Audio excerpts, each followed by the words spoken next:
একজন নবী হবে, তিনার নাম হবে মুহাম্মদুর রাসূলুল্লাহ সাল্লাল্লাহু আলাইহি ওয়াসাল্লাম। ওই নবী রাস্তা দিয়ে যখন হাঁটবে, রৌদ্র যদি আকাশে সূর্যের তাপ থাকে, সে নবীকে ছায়া করতে করতে নিয়ে যাবে। বলুন আলহামদুলিল্লাহ।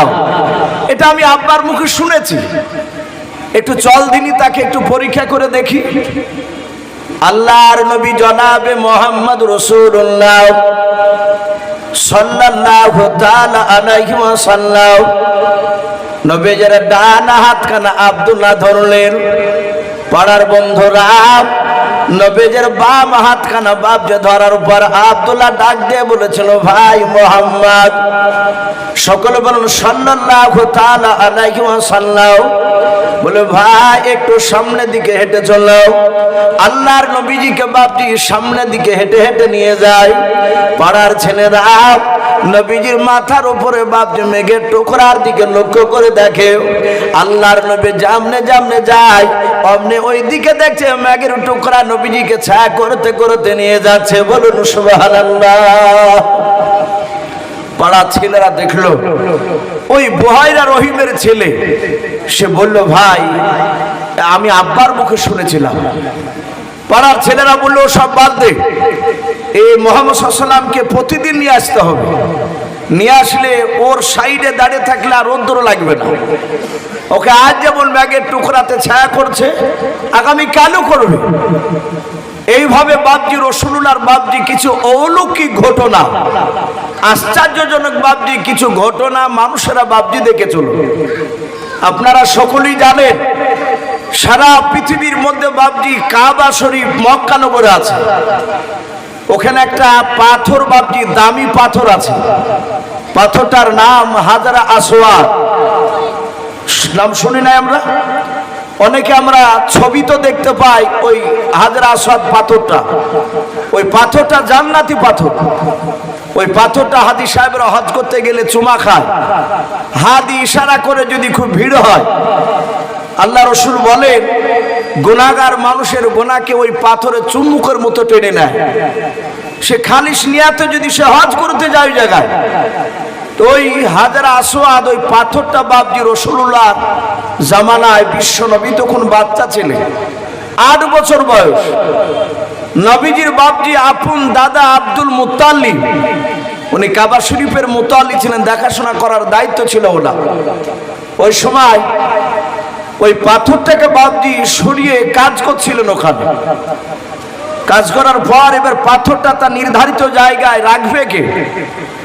আব্দুল মুত্তালিব দেখলেন মক্কা নগরে 4টে বড় বড় নেতা আছে, গোত্রের বড় বড় নেতা। একটা নেতাকে ডাক দিয়ে বলেন, ভাই পাথরটা আপনি সরান, এখান থেকে নিয়ে গিয়ে ওই জায়গা রাখেন। হঠাৎ করে বাপজি আরো 3 সাইড থেকে 3 বড় দাঁড়িয়ে তারা চিৎকার করে বলল, এই আব্দুল মুত্তালিব, ওর যদি 1000 যদি লোক থাকে, আমারও 2000 লোক আছে। ও ওই গোত্রের বড় নেতা, আমিও তো অমুক গোত্রের বড় নেতা। এই পাথর ও সরাবে না, আমি সরাবো, আমি হকদার। এইভাবে 4টে মোড়ল 4 জনাই দাবি করলো। মক্কা নগরকে জাহিলিয়াতের যুগ বলা হতো সে সময়। মানুষ অন্ধকারে বাপজি ছায়া ছিল, তার মানে এরকম লাইটিং ছিল না তা নয়, আলো টালোর যে ব্যবস্থা ছিল তা নয়, ইসলামের যে জ্ঞান সেই দিক দিয়ে বাপজি পুরা অন্ধকার ছিল। ছোটখাটো ঝামেলাকে কেন্দ্র করে মক্কার লোকেরা তারা 15 বছর 20 বছর পর্যন্ত বাপজি টেনে নিয়ে যেত, মিটাতো না, যেটা বর্তমান এখন চলে আসছে। নবী বলেছেন জাহিলিয়াতের যুগে আমি আসার আগে ওই মক্কার লোকেদের ভিতরে যে খারাপি গুণগুলো ছিল, ওই সব খারাপি গুণগুলো কিয়ামতের আগে আমার উম্মতের মধ্যে দেখা দিবে, ওই জাহিলিয়াতের যুগের মতো চলে যাবে। সেই সময় মানুষেরা বাপজি তারা মীমাংসা করার কথা বলতো না। আমার বিশ্ব নবীজির দাদা দেখলেন এই পাথর তো সরানো যায় না, এটা 4 মোড়লই ঝামেলা করছে, কাকি বলা যায়। এভাবে 1 নয় 2 নয় 17 দিন ধরে বাপজি ঝামেলা মিটাতে পারেনি। 18 দিনকার দিন সন্ধ্যার দিকে বাড়ি গিয়েছেন আব্দুল মুত্তালিব, নবীজির দাদা। রাসূলুল্লাহ দেখলেন তার দাদা বেশ কয়েকদিন থেকে মনক্ষুণ্ণ অবস্থায়, মনটা ভারী। 8 বছরের পয়গম্বর রাসূল ডাক দিয়ে বললেন, ওগো দাদু ভাই, আমি কয়েকদিন ধরে দেখছি তোমার মনটা ভারী, কি ব্যাপার? বাড়ি আসছো মন ভারী করে কেন? ডাক দিয়ে বলছেন, দাদু ভাই, ওই কাবা শরীফের হাজারে আসাদ পাথরটা নিয়ে গন্ডগোল চলছে।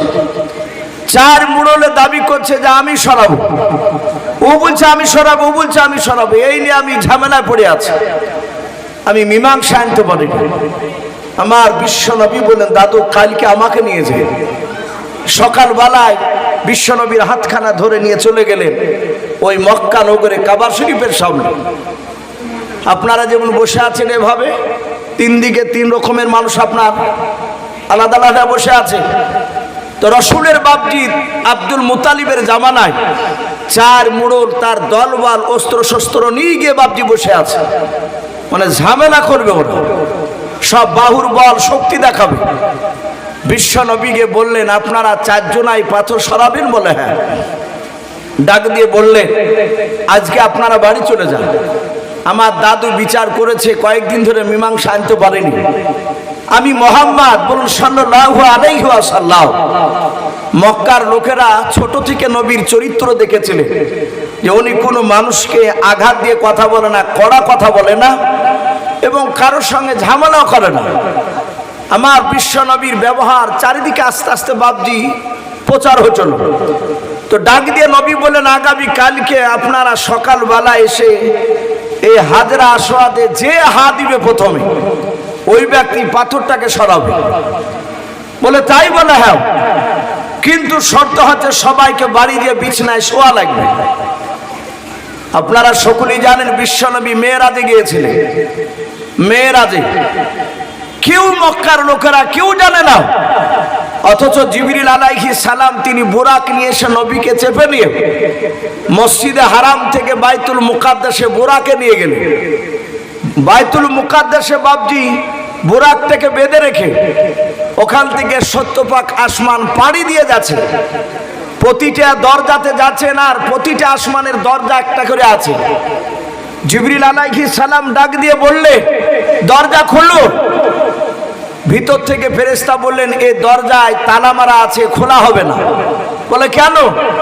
বলে একজন ব্যক্তির জন্য খোলা হবেন, তিনি হচ্ছেন মুহাম্মদ রাসূলুল্লাহ সাল্লাল্লাহু তাআলা আলাইহি ওয়াসাল্লাম। তো ডাক দিয়ে জিবরিল বলেন, ইনি সে মুহাম্মদ সাল্লাল্লাহু আলাইহি ওয়াসাল্লাম। দরজা খুললেন। এইভাবে বাপজি 7 আসমান পাড়ি দিয়ে সিদরাতুল মুনতাহায় গেলে ওখান থেকে আবার একটা স্টেজ আসলো, সিংহাসন সিঁড়ি, যেটাকে রফরাফ বলা হয়। ওতে নবী চাপলেন, জিবরিল গেলেন না। ওখান থেকে আরশে আজিমে গেলে আল্লাহর সাথে দেখা করলে। অনেক ঘটনা আছে, আমি ওদিকে যাব না। রসুল এসে বাপজি আবার সকালবেলায় মসজিদে গিয়ে মেরাজের ঘটনা শোনাছিলেন। মক্কার লোকেরা কেউ জানে না, অথচ এতটা লম্বা সফর করছে। লাস্টে মক্কার বেঈমান আবু জেহেলরা তারা নবীকে বলেছিল, এই মুহাম্মদ সাল্লাল্লাহু আলাইহি ওয়াসাল্লাম, তুমি যে এতটা রাস্তা তুমি গেলে, বাইতুল মুকাদ্দাস গেলে, মসজিদে হারাম থেকে নিয়ে বোরাকে চেপে, এই গোটা রাস্তার মধ্যে মক্কার কোনো লোকের সাথে তোমার দেখা হয়েছিল? কথাটা একটু ভালো করে কান দিবে। আল্লাহ রসুল সাল্লাল্লাহু তাআলা আলাইহি ওয়াসাল্লামকে মসজিদের ভিতরে বাপজি নাই, বাহির থেকে দাঁড়িয়ে আবু জেহেল, উতবা, সাইবা ডাক দিয়ে বলছে যে মক্কা থেকে মদিনায় যখন নয় বাইতুল মুকাদ্দাসে যাচ্ছিলে রাত্রিবেলায়, এই রাত্রি যেতে গিয়ে কোনো লোকের সাথে তোমার দেখা হয়েছে? যদি দেখা হয়, তারা যদি সাক্ষী দেয় যে হ্যাঁ বাইতুল মুকাদ্দাসে গিয়েছিল মেরাজে, তাহলে আমরা বিশ্বাস করব। আল্লাহর নবী বললেন, মক্কা নগরে যাও, খাজরা বলে একটা বংশ রয়েছে, হাদিসে এসেছে। সিরাতে হালবিয়া বলে একটি কিতাব, নাজরা খাজরা এসব বংশের নাম। ডাক দিয়ে বললেন রসুল যে খাজরা বংশের 10টা লোক, তারা বাইতুল মুকাদ্দাস থেকে প্রায় 20 থেকে 25 কিলোমিটার দূরে, তাদের সঙ্গে আমার আসার সময় দেখা হয়েছিল। বলুন আলহামদুলিল্লাহ। ওদের আসতে প্রায় এখনো 14 দিন সময় লাগবে। আবু জেহেলা বললে, দেখ পাগল কি বলে, খাজরা বংশের লোকের কাছে খোঁজ নিল যে তোমাদের এই বংশ থেকে কি 10টা লোক গিয়েছে বাইতুল মুকাদ্দাসে? ওই এলাকায় বলে হ্যাঁ, আজ তো বেশ কয়েকদিন হয়ে গেল তারা ব্যবসা করতে গিয়েছে। বলে তাই নাকি? বলে হ্যাঁ। আল্লাহর নবী জনাবে মুহাম্মদ রাসূলুল্লাহ সাল্লাল্লাহু তাআলা আলাইহি ওয়াসাল্লাম তার কথাগুলো বাপজি শোনানো হলো। ওরা 14 দিন পর বাড়ি ফিরল। রসুলের ব্যাপারে আবু জেহেলা জিজ্ঞাসা করলো যে 14 দিন আগে তোমাদের সাথে কি বাইতুল মুকাদ্দাসের আশপাশে এই মুহাম্মদ সাল্লাল্লাহু আলাইহি ওয়াসাল্লামের সাথে রাত্রিবেলা দেখা হয়েছিল? তারা বলল মুহাম্মদ সাল্লাল্লাহু আলাইহি ওয়াসাল্লামের সঙ্গে দেখা হয়েছিল, শুধু তা নয় তারা আমার সঙ্গে কথা বলেছে। জোরে বলুন আলহামদুলিল্লাহ। অথচ এত প্রমাণ পাওয়ার পরও কাফের আবু জেহেল, উতবা, সাইবারা তারা মানেনি। এখন এই যে নবী এতটা দীর্ঘ রাস্তা গেলে আল্লাহই ভালো জানেন বাপজি তাদের যে যেখানে ছিল তাকে সেই অবস্থাতে রেখে দিয়েছিলেন। আমার বিশ্ব নবী, রহমতের নবী ওই মক্কা নগরে কাবা শরীফের সামনে দাঁড়িয়ে বললে তোমরা আজকে রাত্রিবেলা গিয়ে বাড়িতে গিয়ে শোবা, সকালবেলায় যে সে কাবা শরীফে হাজরা আসওয়াদে হাত দিবে সেই ব্যক্তি পাথরখানা সরাবে। 4 মুড়ল বলল খুব ভালো কথা। এরা সবাই চলে গিয়েছে, বিছানায় শুয়েছে। আল্লাহ তাদের প্রতিটা মানুষের চোখে ঘুম দিয়ে দিয়েছে। সারা পৃথিবীর নেতা জনাবে মুহাম্মদ রাসূলুল্লাহ সাল্লাল্লাহু তাআলা আলাইহি ওয়াসাল্লাম এই দরদে নবী আমার রাত্রিবেলায় ওনার দাদা আব্দুল মুত্তালিবের গলা ধরে বাপজি শুয়েছিলেন। ভোরবেলায় বিশ্ব নবীজি কখন বিছানা থেকে উঠে গিয়েছেন আব্দুল মুত্তালিব তিনি জানেন না। ঘুম থেকে জাগার পর রসুলকে বাপজি বিছানায় খুঁজে দেখেন রাসূলুল্লাহ বিছানায় শুয়ে নাই। বাড়ির চারিদিকে লক্ষ্য করে দেখলেন কেউ নবীজিকে দেখতে পাই নাই। সকালবেলায় আব্দুল মুত্তালিব কাবা শরীফের কাছে গিয়ে দেখেন বাবা 6 বছরের বাপ যে বিশ্ব নবী নয় 8 বছরের নবী জনাবে মুহাম্মদ রাসূলুল্লাহ সাল্লাল্লাহু তাআলা আলাইহি ওয়াসাল্লাম নবী আমার ওই পাথরখানা হাত দিয়ে দাঁড়িয়ে আছেন। বলুন সুবহানাল্লাহ। মক্কার 4টে বড় বড় নেতা তাদের ঘুম ভেঙেছে। ওরা সবাই বলে তাড়াতাড়ি দৌড়ে চল, না হলে আমরা পাবো না। সবাই গিয়ে বাপজি দেখছেন রাসূলুল্লাহ পাথরে হাত দিয়ে দাঁড়িয়ে। মক্কার লোকেরা নেতারা 4 জোড়া নেতায় চুপচাপ দাঁড়িয়ে।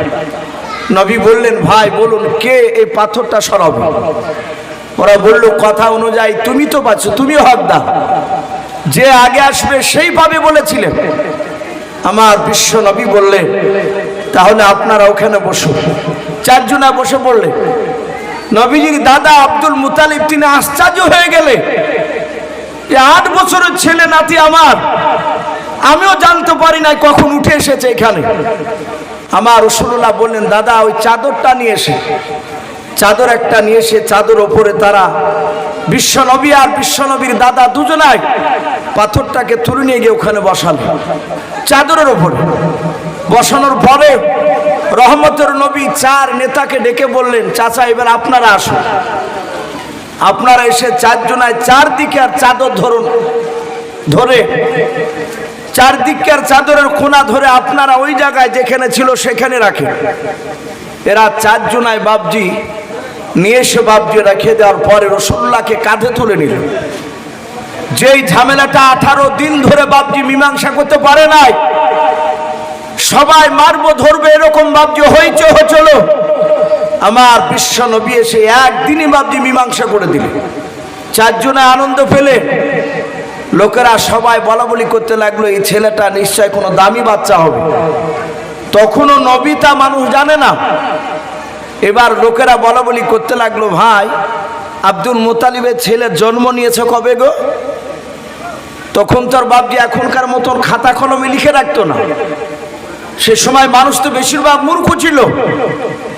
আজ থেকে বাপজি এই যে সব বয়স্ক যে বাপজিরা আছে, এই যে এনআরসি হবে হবে বলে বাপজি যে প্রচার শুরু হয়েছে, আবার এখন অনেকে বাপজির জন্ম সার্টিফিকেট খুঁজছে।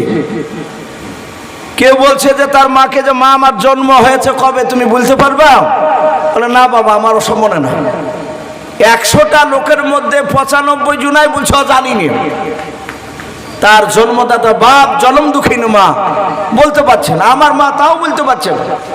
কিন্তু বর্তমান বাপ যে এখন পড়া না জানলো, তার ছেলে জন্ম নিলে খাতা কলম নিয়ে যে পাশের বাড়ির যারা পড়া জানে তাকে যে বলছে, ভাই লিখতো রে, আমার ছেলে অমুক গতকালকে এতটা সময় হয়েছে। এমনকি ছেলে হাঁটতে শিখলো বাপজি, সেটাও লিখে রাখছে। কিন্তু সেই সময় তো বাপজার লেখালেখির ব্যাপারটা ছিল না, বেশিরভাগ লোক বাপজি অশিক্ষিত ছিল। তাই রসুলুল্লাহর বাপজির জন্মের ব্যাপারে জিজ্ঞাসা শুরু হলো, কবে জন্ম নিয়েছে? তখন কেউ বলছে 6 তারিখে রবিউল আউয়াল মাসে, কেউ বলেছেন 11 তারিখ, কেউ বলেছেন 12 তারিখ, কেউ বলেছেন 17 তারিখ। এই 4টে বাপজি রেওয়াত এসেছে একতলা। কেউ যদি বলে যে 6 তারিখে জন্ম নিয়েছে, আপনি তার সাথে ঝামেলা করতে পারবেন না।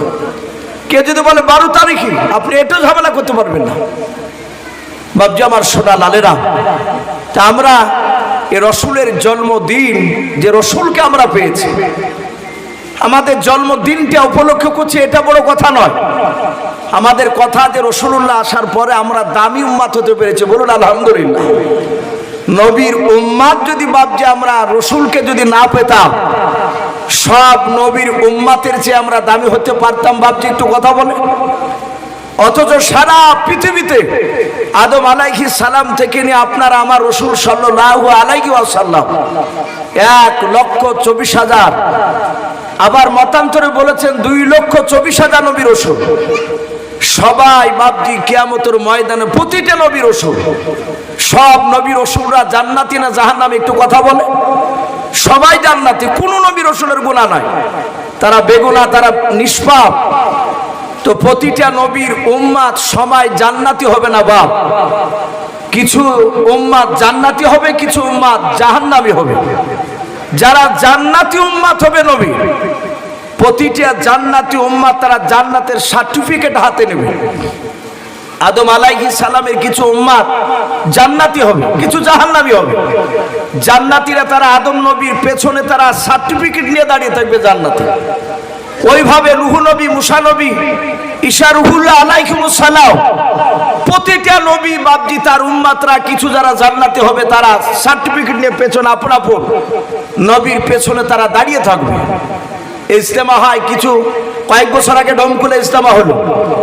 আমরা ইজতেমা থেকে দেখেছি, ইজতেমার প্যান্ডেলের ভিতর মানুষ সবাই বসা, কিন্তু খুঁটিয়াতে ওপরে বাপজি ব্যানার দেওয়া আছে, এটা জঙ্গিপুর, এটা সাইথিয়া, লেখা আছে কান্দি, মানে কান্দির মানুষ ওখানে বসে আছে। মানুষ এদিক ওদিক গেলে যেন ব্যানার দেখে যেন চিনতে পারে।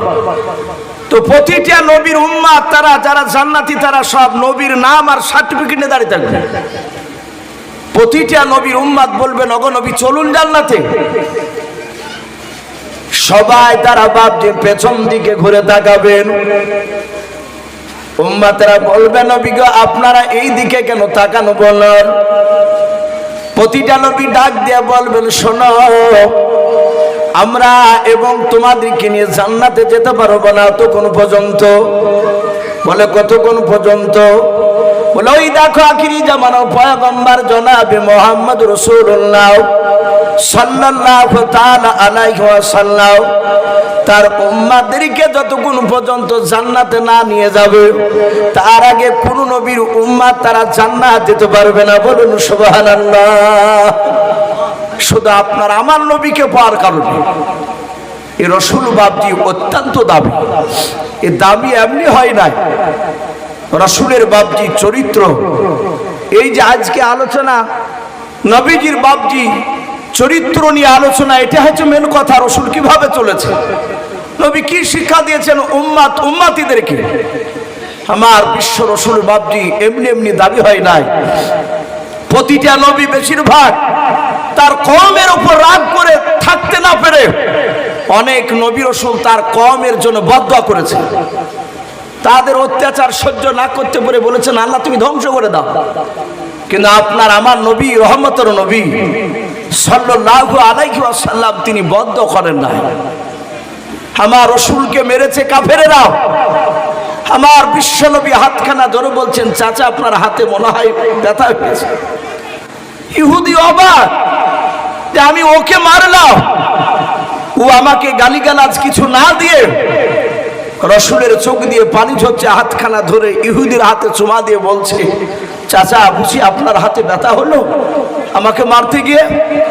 ইহুদি সাদা হাতে রসুলের পা ধরে ক্ষমা চেয়ে কলমা পড়েছেন। বলুন আলহামদুলিল্লাহ। রসুলের এত সুন্দর ব্যবহার। নবী শুধু মুখে বলেছে তা নয়, নবী যেটা বাপজি করেছেন সেটাই বলেছেন, সেটা বাস্তবে পরিণত করে দেখে দিয়েছে। আপনারা সকলেই জানেন রহমতের নবীর চরিত্রের ব্যাপারে আল্লাহ কোরআনে বলেছেন, ইন্নাকা লা আলা খুলুকিন আযীম। আল্লাহ রসুলের চরিত্র আল্লাহ নিজে বলছেন, আমি অতি উত্তম করে চরিত্রে অধিক করে আমার রসুলকে আমি দুনিয়াতে পাঠিয়েছি। নবীর ওপর দিয়ে মহান চরিত্র মানুষ আর দ্বিতীয় কেউ নেই। এ আমার রহমতের রসুল সাল্লাল্লাহু তাআলা আলাইহি ওয়াসাল্লাম, তিনার এত সুন্দর ব্যবহার ছিল। এ দরদি নবী ইন্তেকাল করার 3 দিন আগেকার কথা বলি। নবী ইন্তেকাল করবেন তার 3 দিন আগে হাদিসের কিতাবে পাওয়া যায়, নবী ইন্তেকাল করার আগে নবীর মাথার যন্ত্রণায় ব্যথায় 1 দিন নয় 2 দিন নয়, নবী আমার 13 দিন বিছনাগত হয়েছিলেন, বিছনায় পড়েছিলেন। রসুল জিন্দা অবস্থায় মৃত্যুর আগে নবী 17 ওয়াক্তের ফরজ নামাজ, এই যে এশার নামাজ আমরা পড়লাম 1 ওয়াক্ত, ফজর আর 1 ওয়াক্ত, জোহর আর 1 ওয়াক্ত, এইভাবে নবী আমার জিন্দা অবস্থায় 17 ওয়াক্তের ফরজ নামাজে রসুল তিনি ইমামতি করতে পারেননি। নবী একাই নামাজ পড়েছেন ইশারায়। নবীজি মসজিদে গিয়ে সাহাবাদের সামনে ইমামতি করতে পারেননি। আর সাহাবারা জানতেন রসুলকে পেছন করে ইমামতি করার যোগ্য আমাদের কারণে। হাদিসের কিতাবে পাওয়া যায়, নবীজির বাপজি মাথার যন্ত্রণা যখন খুবই বেশি হয়ে গেল, সাহাবায়ে কেরামরা তারা নামাজের টাইমের আগে নয়, শুধু আজান শুনলে হাইয়া আলা সালাহ, সাহাবা মুয়াজ্জিন আজান দিলে যে যেখানেই সাহাবারা থাকতেন দৌড়াতে নামাজের জন্য। বিশ্ব নবী দরদি নবীর সাহাবারা মসজিদের ভিতরে গিয়ে বাপজি আমাদের মতন গোল টিপ করতেন না। আমাদের তো এখন গোল টিপ হয় বাপ, এই মৌলবি বলেন আর হাজি বলেন সব একই খাতায় আমাদের নাম চলে গিয়েছে।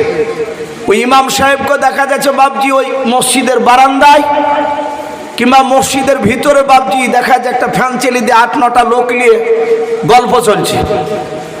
যদি আবার বলা হয়েছে যে ভাই গল্প করছেন, বলে গল্প করছি না তো, এমনি কথা গাছ। একটা মানুষ 10 জনায় এক জায়গায় বসলে 5টা কথা ভালো বলতে গিয়ে আরেকটা কথা বাড়তি ফজল চলে আসে। সাহাবারা গল্প করতেন না, নামাজের টাইমের আজান শুনি তারা গিয়ে প্রথম কাতার ভর্তি করতেন। বলুন আলহামদুলিল্লাহ। তারা রসুলের সুন্নাতকে মানতে, সামি'না ওয়া আতা'না, সাহাবারা রসুলের কথা কান দিয়ে শুনতে আর সেটাই সাথে হাতে আমলে পরিণত করতেন। বলুন আলহামদুলিল্লাহ। ওরা সামনে কাতার, দ্বিতীয় কাতার এইভাবে বাপজি পূরণ করে বসতে। রসুলের মসজিদে নববী আর নবীজির ঘর পাশাপাশি, একটা দেওয়ালে দরজায়, দরজার এদিকে রসুলের ঘর আর ওইদিকে দরজা খুলে চলে গেলে বাপজি মসজিদে নববী। আমার বিশ্ব নবী রহমতের নবী সাহাবায়ে কেরামরা না জামাতে দাঁড়াতেন, আর রসুলের টাইম হলে ঠিক দরজা খুলে নামাজ পড়তে চলে যেতেন হুজরাখানা থেকে।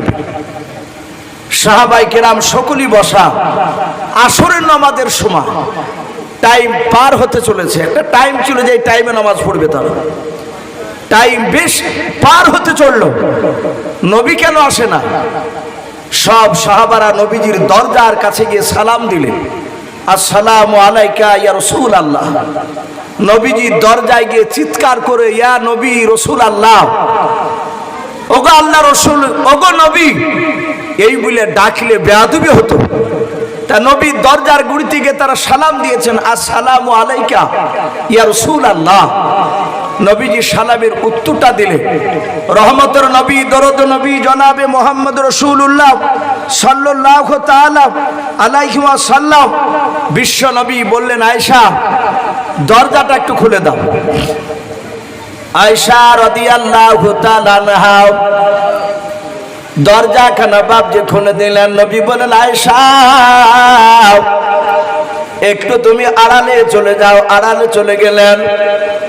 নবী আমার একা শুয়ে আছেন, সাহাবারা বাপজি নবীর কাছে আসলেন। আল্লাহর নবীজিকে ডাক দিয়ে বলেন, ইয়া রাসূলুল্লাহ, ইয়া হাবিবাল্লাহ, নামাজের টাইম পার হতে চলো, নবী আপনি কেন ইমামতি করতে যান নাই? নবীজির পাশে ডান পাশে বাপজি মুরব্বী সাহাবা আবু বকর, তিনি বাপজি বসে আছেন। ফাল ফাল করে নবীজির বাপজি চেহারার দিকে চেয়ে আবু বকর নবীর হাতখানা বাপজি ধরে নাড়তেছেন। আল্লাহর দরদি নবীর কি চোখের কোনা দিয়ে বাপজি ঝরঝর করে পানি ঝরে।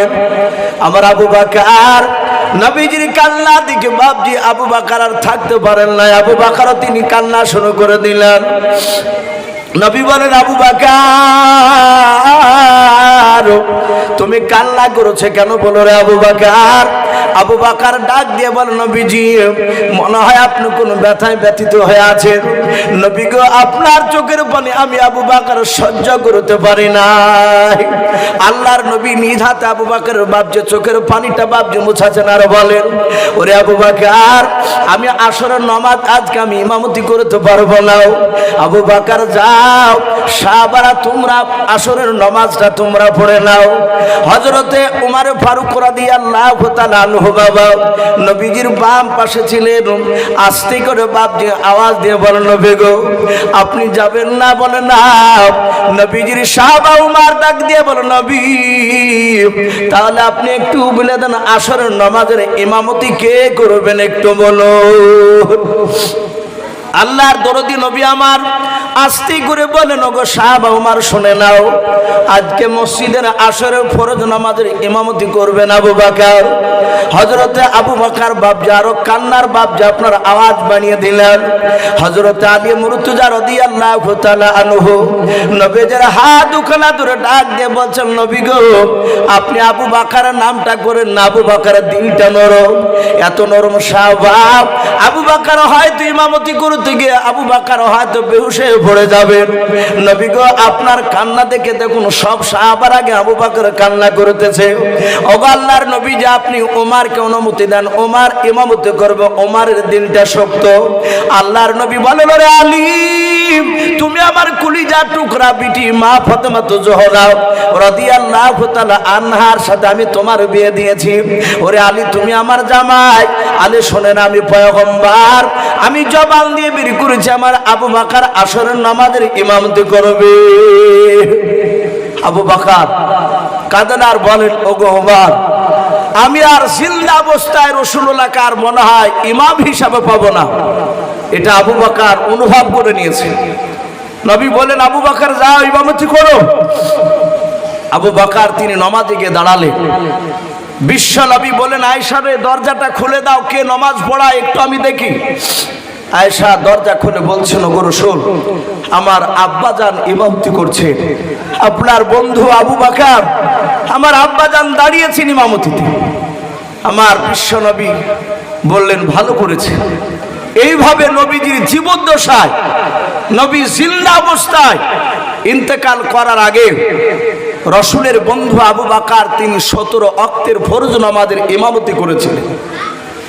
আমার বিশ্ব রাসূল একেবারে মৃত্যুর 3 দিন আগে হাজার হাজার বাপজি সাহাবায়ে কেরাম সব নবীর অসুস্থ শুনে সবাই নবীজিকে দেখতে গিয়েছেন। সাহাবারা নবীজিকে গোল করে ঘেরাও করে নিয়ে বাপজি সব সাহাবারা বসাও।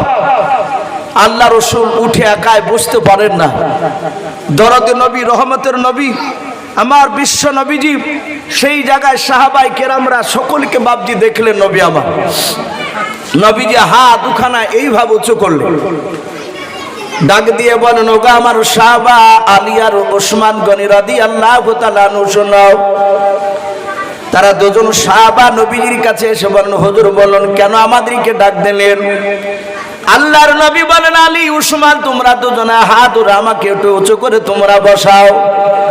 আল্লাহর নবীজির হাত দুখানা ধরে উঁচু করে নবীজিকে বসালেন। দরদে নবী আমার বসার পর শাহবাদীর দিকে ফ্যাল করে দেখতে লাগলেন। আল্লাহর নবীজি ডাক দিয়ে বলেন, আবু বকর তুমি কোথায় আছো? তোমার হাত ওখানে আমাকে ধরতে দাও। হযরতে আবু বকর সিদ্দিক রাদিয়াল্লাহু তাআলা আনহু নবীজির হাত ওখানে ধরার পর ডাক দিয়ে বলেন, নবী গো, আপনার সাহাব আবু বকর আমি তো দাঁড়িয়ে। আল্লাহর নবীজি আবু বকরের হাত ওখানে ধরার পর ডাক দিয়ে বলেন, আবু বকর শুনে নাও, আমি মনে হয় আর বেশি দিন দুনিয়ার বুকে বেঁচে থাকবো না। ওরে আবু বকর, 1 2 3 4 করে আমার 63 বছর হতে চলল। আবু বকর শুনে নাও, আমার হাতের দ্বারাই এবং জবানের দ্বারাই পায়ের দ্বারাই আবু বকর রে, যদি তুমি ব্যথা পেয়ে থাকো কোনোদিন, হয় তুমি আজকে প্রকাশ মজলিসে শুনে নাও, হাজার হাজার সাহাবার সামনে হয় তুমি আমাকে মাফ করে দাও, নতুবা তার প্রতিশোধ বদলা তুমি নিয়ে নাও। বলুন সুবহানাল্লাহ। সারা পৃথিবীর শ্রেষ্ঠ নবী আবু বকরের হাতখানা ধরে বাপজি নবীজির বন্ধু আবু বকর ক্ষমা চাইছে। হযরতে আবু বকর বিশ্ব নবীকে এত ভালোবাসতেন। আচ্ছা বলেন, বিশ্ব নবীর কি বাপজি গুনাহ আছে? একটু কথা বল। নবীজির গুনাহ নেই। মা আয়েশা সিদ্দিকা রাদিয়াল্লাহু তাআলা আনহা তিনি বলেন, আমি নবীর মুখে শুনেছি নবীর ডান দিকে আর বাম দিকে আর সামনের পেছন দিকে আর চারিদিকের গুনাহ আমার আল্লাহ নবীকে মাফ করে দিয়েছেন। বলুন আলহামদুলিল্লাহ। অথচ নবীর গুনাহ নেই। সেই নবী সারা রাত বাপজি নামাজে দাঁড়াতে, নফল নামাজ, সারা রাত নামাজ পড়তে। মাঝে মাঝে আয়েশা বলতেন, ওগো নবী, আপনার গুনাহ নাই, আপনি এত লম্বা করে কেন নামাজ পড়ে? আপনার পা দুখানা মাঝে মাঝে ফুলে যায়। রাসূলুল্লাহ বলতেন, আয়েশা রে, যে আল্লাহ আমার জীবনের গুনাহ ক্ষমা করে দিয়েছে তার কি শুকরিয়া আদায় করব না? বলুন সুবহানাল্লাহ। নবীজি শুকরিয়া আদায় করতে গিয়ে পা ফুলে ফেলতে। আজ আমরা ফরজ নামাজটা অনেকে তো পড়িই নে, আবার যদিও পড়ি তো নফল নামাজগুলো বাপজি আমরা অনেকেই পড়ি নে, অনেকেই পড়ে না। এরা আবার দাবি করছে যারা নফল নামাজ পড়ে না তারা আবার দাবি করছে যে সৌদিতে তো নফল পড়ে না, ওখানকার লোকেরা সৌদির সঙ্গে তুলনা করছে ওখানে। এতটুকু মনে রাখবেন, আপনার মসজিদে 1 রাকাত নামাজ পড়লে জামাতে আপনি 27টা নেকি পাবেন। মক্কা নগরে বাপজি কাবাতে যদি কেউ 1 রাকাত নামাজ পড়ে 70 লক্ষর উপরে নেকি আছে। জোরে বলুন সুবহানাল্লাহ। তাহলে ওখানে 1 রাকাত নামাজ পড়ে যা নেকি পাওয়া যায়, আমার মনে হয় যে আপনার এখানে গ্রামের মসজিদে জামাতে ধরে ও আপনি 50 বছর নামাজ পড়ে ওই 1 রাকাতের নেকির সমতুল্য হবে না। আবার দাবি করছে ওখানকার লোকের সঙ্গে যে ওরা নফল পড়ে না, তা আমরা পড়বো কেন? আমাদের যা গুনাহ বাপ, ফরজ, ওয়াজিব, সুন্নাত, তার সাথে সাথে বর্তমান নফল নামাজেরও গুরুত্ব দেওয়া দরকার। আমাদের যা গুনার হার বেড়ে গিয়েছে। আমার বিশ্ব নবী দরদি নবীর বন্ধু আবু বকর তিনি অবাক হয়ে গেলেন, নবী যে মাফ চাইছেন আবু বকরের কাছে। আবু বকর বলছেন, ওগো রাসূল, আপনি আমাদের কাছে অন্যায় করেননি। নবী গো, আপনার কাছে আমরা অন্যায় করেছি। নবী, আপনার অনেক সময় অনেক কথাগুলো আমরা শুনিনি। মুফতি সাহেব এই সাইডে এসে একবার পেছনে হয়ে আপনি এখানে না না আসেন আসেন এদিকে বসেন। বিশ্ব নবী জনাবে মুহাম্মদ রাসূলুল্লাহ সাল্লাল্লাহু তাআলা আলাইহি ওয়াসাল্লাম বিশ্ব নবী বলেন, আবু বকর তুমি যদি দুঃখ করো না, তুমি কিছু মনে করো না, আমি রাসূল পয়গম্বর, আমার আল্লাহ জিবরিলের মারফত আমাকে জানিয়ে দিয়েছে দুনিয়ার কোন মানুষ যদি তার কোন মানুষকে আঘাত দেয়, এক বান্দা আর এক বান্দাকে যদি আঘাত দেয়, আমার আল্লাহ রাব্বুল আলামিন বলেছে দুনিয়ার বুক থেকে কোন মানুষের কাছ থেকে ক্ষমা যতক্ষণ পর্যন্ত না নিয়ে চেয়ে আসবো ওই মানুষের কাছে যাকে আঘাত দিয়েছে, আমার আল্লাহ তাকে মাফ করবে না। কিন্তু আল্লাহর হক, আল্লাহ বলছেন যে আমার হক যদি কেউ আদায় করে না আসতে পারে, একটা মানুষ নমাজ আমরা জন্ম নেওয়ার পর বালেগ হওয়ার পর থেকে তার নমাজ পড়া বাপজি ফরজ তাকে পড়তে হবে। কিন্তু সেই লোকটা তার নামাজ হক, আল্লাহর কাছে তাকে নামাজ পড়তে হবে, এটা আল্লাহর বান্দার উপর হক রয়েছে। কিন্তু তবু আল্লাহ বলেন কোন বেনামাজি মানুষ সে জীবনে নামাজ পড়ে না, আমি আল্লাহ আমার হক সে আদায় করে না আসলে আমি আল্লাহ ইচ্ছা করলে তাকে মাফ করে দিতে পারি। বলুন আলহামদুলিল্লাহ। আচ্ছা, আল্লাহ যদি কোনো বেনামাজিকে মাফ করে দেয়, আমাদের কিছু করার আছে ভাই? একটু বলে। গোটা কিয়ামতবাসী আল্লাহর বিরুদ্ধে স্লোগান দিয়ে কোনো লাভ নেই। কিন্তু বান্দা বান্দার সাথে বাপজি একটা মানুষ আর একটা মানুষকে আঘাত যদি দেয়, জবান দিয়ে, হাত দিয়ে, পা দিয়ে, আপনি চোখ দিয়ে, যা দিয়ে তাকে আঘাত করবে, সেই আঘাত তার কাছ থেকে যতক্ষণ পর্যন্ত আপনি দুনিয়ার বুকে মৃত্যুর আগে মাপ না চাইবে, ক্ষমা না নিতে পারবে, কিয়ামতের ময়দানে আল্লাহ বলছেন আমি তাকে মাফ করব না। আমার বিশ্ব নবী কাঁদেন আর বলেন, আবু বকর রে, তুমি আমাকে ক্ষমা করে দাও, নতুবা তুমি তার প্রতিশোধ বদলা তুমি নিয়ে নাও। আবু বকর বিশ্ব নবীর হাত দুখানা ধরে বলছেন, হুজুর আপনি আমার কাছে অন্যায় করেননি, আমি আপনার কাছে অন্যায় করেছি। আমার বিশ্ব নবী আবু বকরকে বাপজি ছেড়ে দিলেন। ছেড়ে দেওয়ার পরে আমার বিশ্ব নবী বলেন, আবু বকর তুমি বসো। পাশেই ছিলেন ওমর। আমার বিশ্ব নবী বলেন, ওমর, ওমর তোমার হাত দুখানা আমাকে ধরতে দাও। ওমর ইবনুল খাত্তাব রাদিয়াল্লাহু তাআলা আনহু বাবা নবীজির হাত দুখানা ধরে বলেন, ইয়া রাসূলুল্লাহ, আমি আপনার সাহাবা ওমর। ওগো নবীজি, আপনি আমাকে কি বলবেন বলুন। আল্লাহর নবীজি ডাক দিয়ে বলেন, ওমর রে, আমি তোমাকে হাতের দ্বারা, জবানের দ্বারা, পায়ের দ্বারা যদি আঘাত দিয়ে থাকি, ওমর, ওরে ওমর, তুমি আজকে হয় তুমি মাফ করে দাও, নতুবা তার প্রতিশোধ বদলা তুমি নিয়ে নাও। হযরত ওমর ফারুক রাদিয়াল্লাহু তাআলা আনহু বাবা আল্লাহর নবীজির হাত দুখানা বাপজি ছেড়ে দিয়ে নবীর পা দুখানা বাপজি পাজা মেরে জোরে ধরলেন। কাঁদেন আর বলে, নবীজি চরম বেয়াদবি করে ফেলেছে নবী গাও। ওগো আল্লাহর নবীজি, আপনি আমার কাছে কোনো অন্যায় করেন নাই নবী, আপনার কাছে আমি চরম বেয়াদবি করে ফেলেছিলাম নবী, সেই দিনের জন্য আমি আপনার কাছে মাপ চাই, আপনি আমাকে মাফ করে দেন।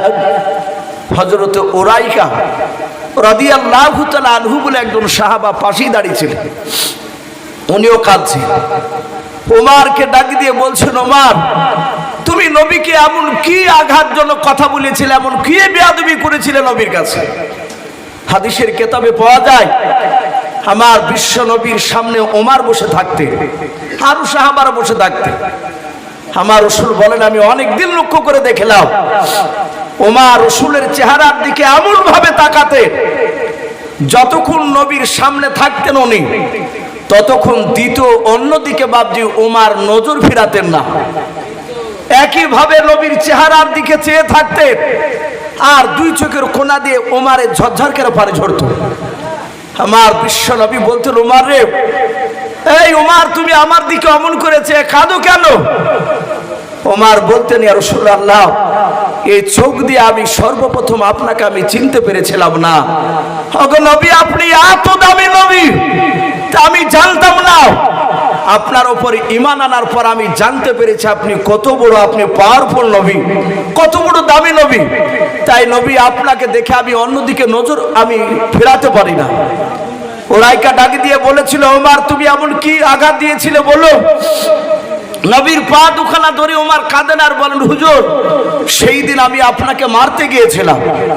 সকলেই বাপজি আপনারা শুনেছেন, আমার বিশ্ব নবীজির বাপজি সেই সময় যখন কোরআন নাজিল হয়েছিল, নবী নবুয়তের দায়িত্ব নিয়ে যখন কলমার দাওয়াত দিছিলেন, ওই সময় বেঈমানেরা আবু জেহেল, উতবা, সাইবা, এ কাফেররাও মক্কার সে সময় তারা বড় বড় টাকা পয়সাওয়ালা মানুষ, তারা শক্তিশালী মানুষ, যাদেরকে মুরুল বলা হতো, তারা রসুলের কোরআনের কথা তারা দেখেছে যে মুহাম্মদ সাল্লাল্লাহু আলাইহি ওয়াসাল্লামের কথা যারাই শুনে তারাই নবীওয়ালা হয়ে যায়। বলুন আলহামদুলিল্লাহ।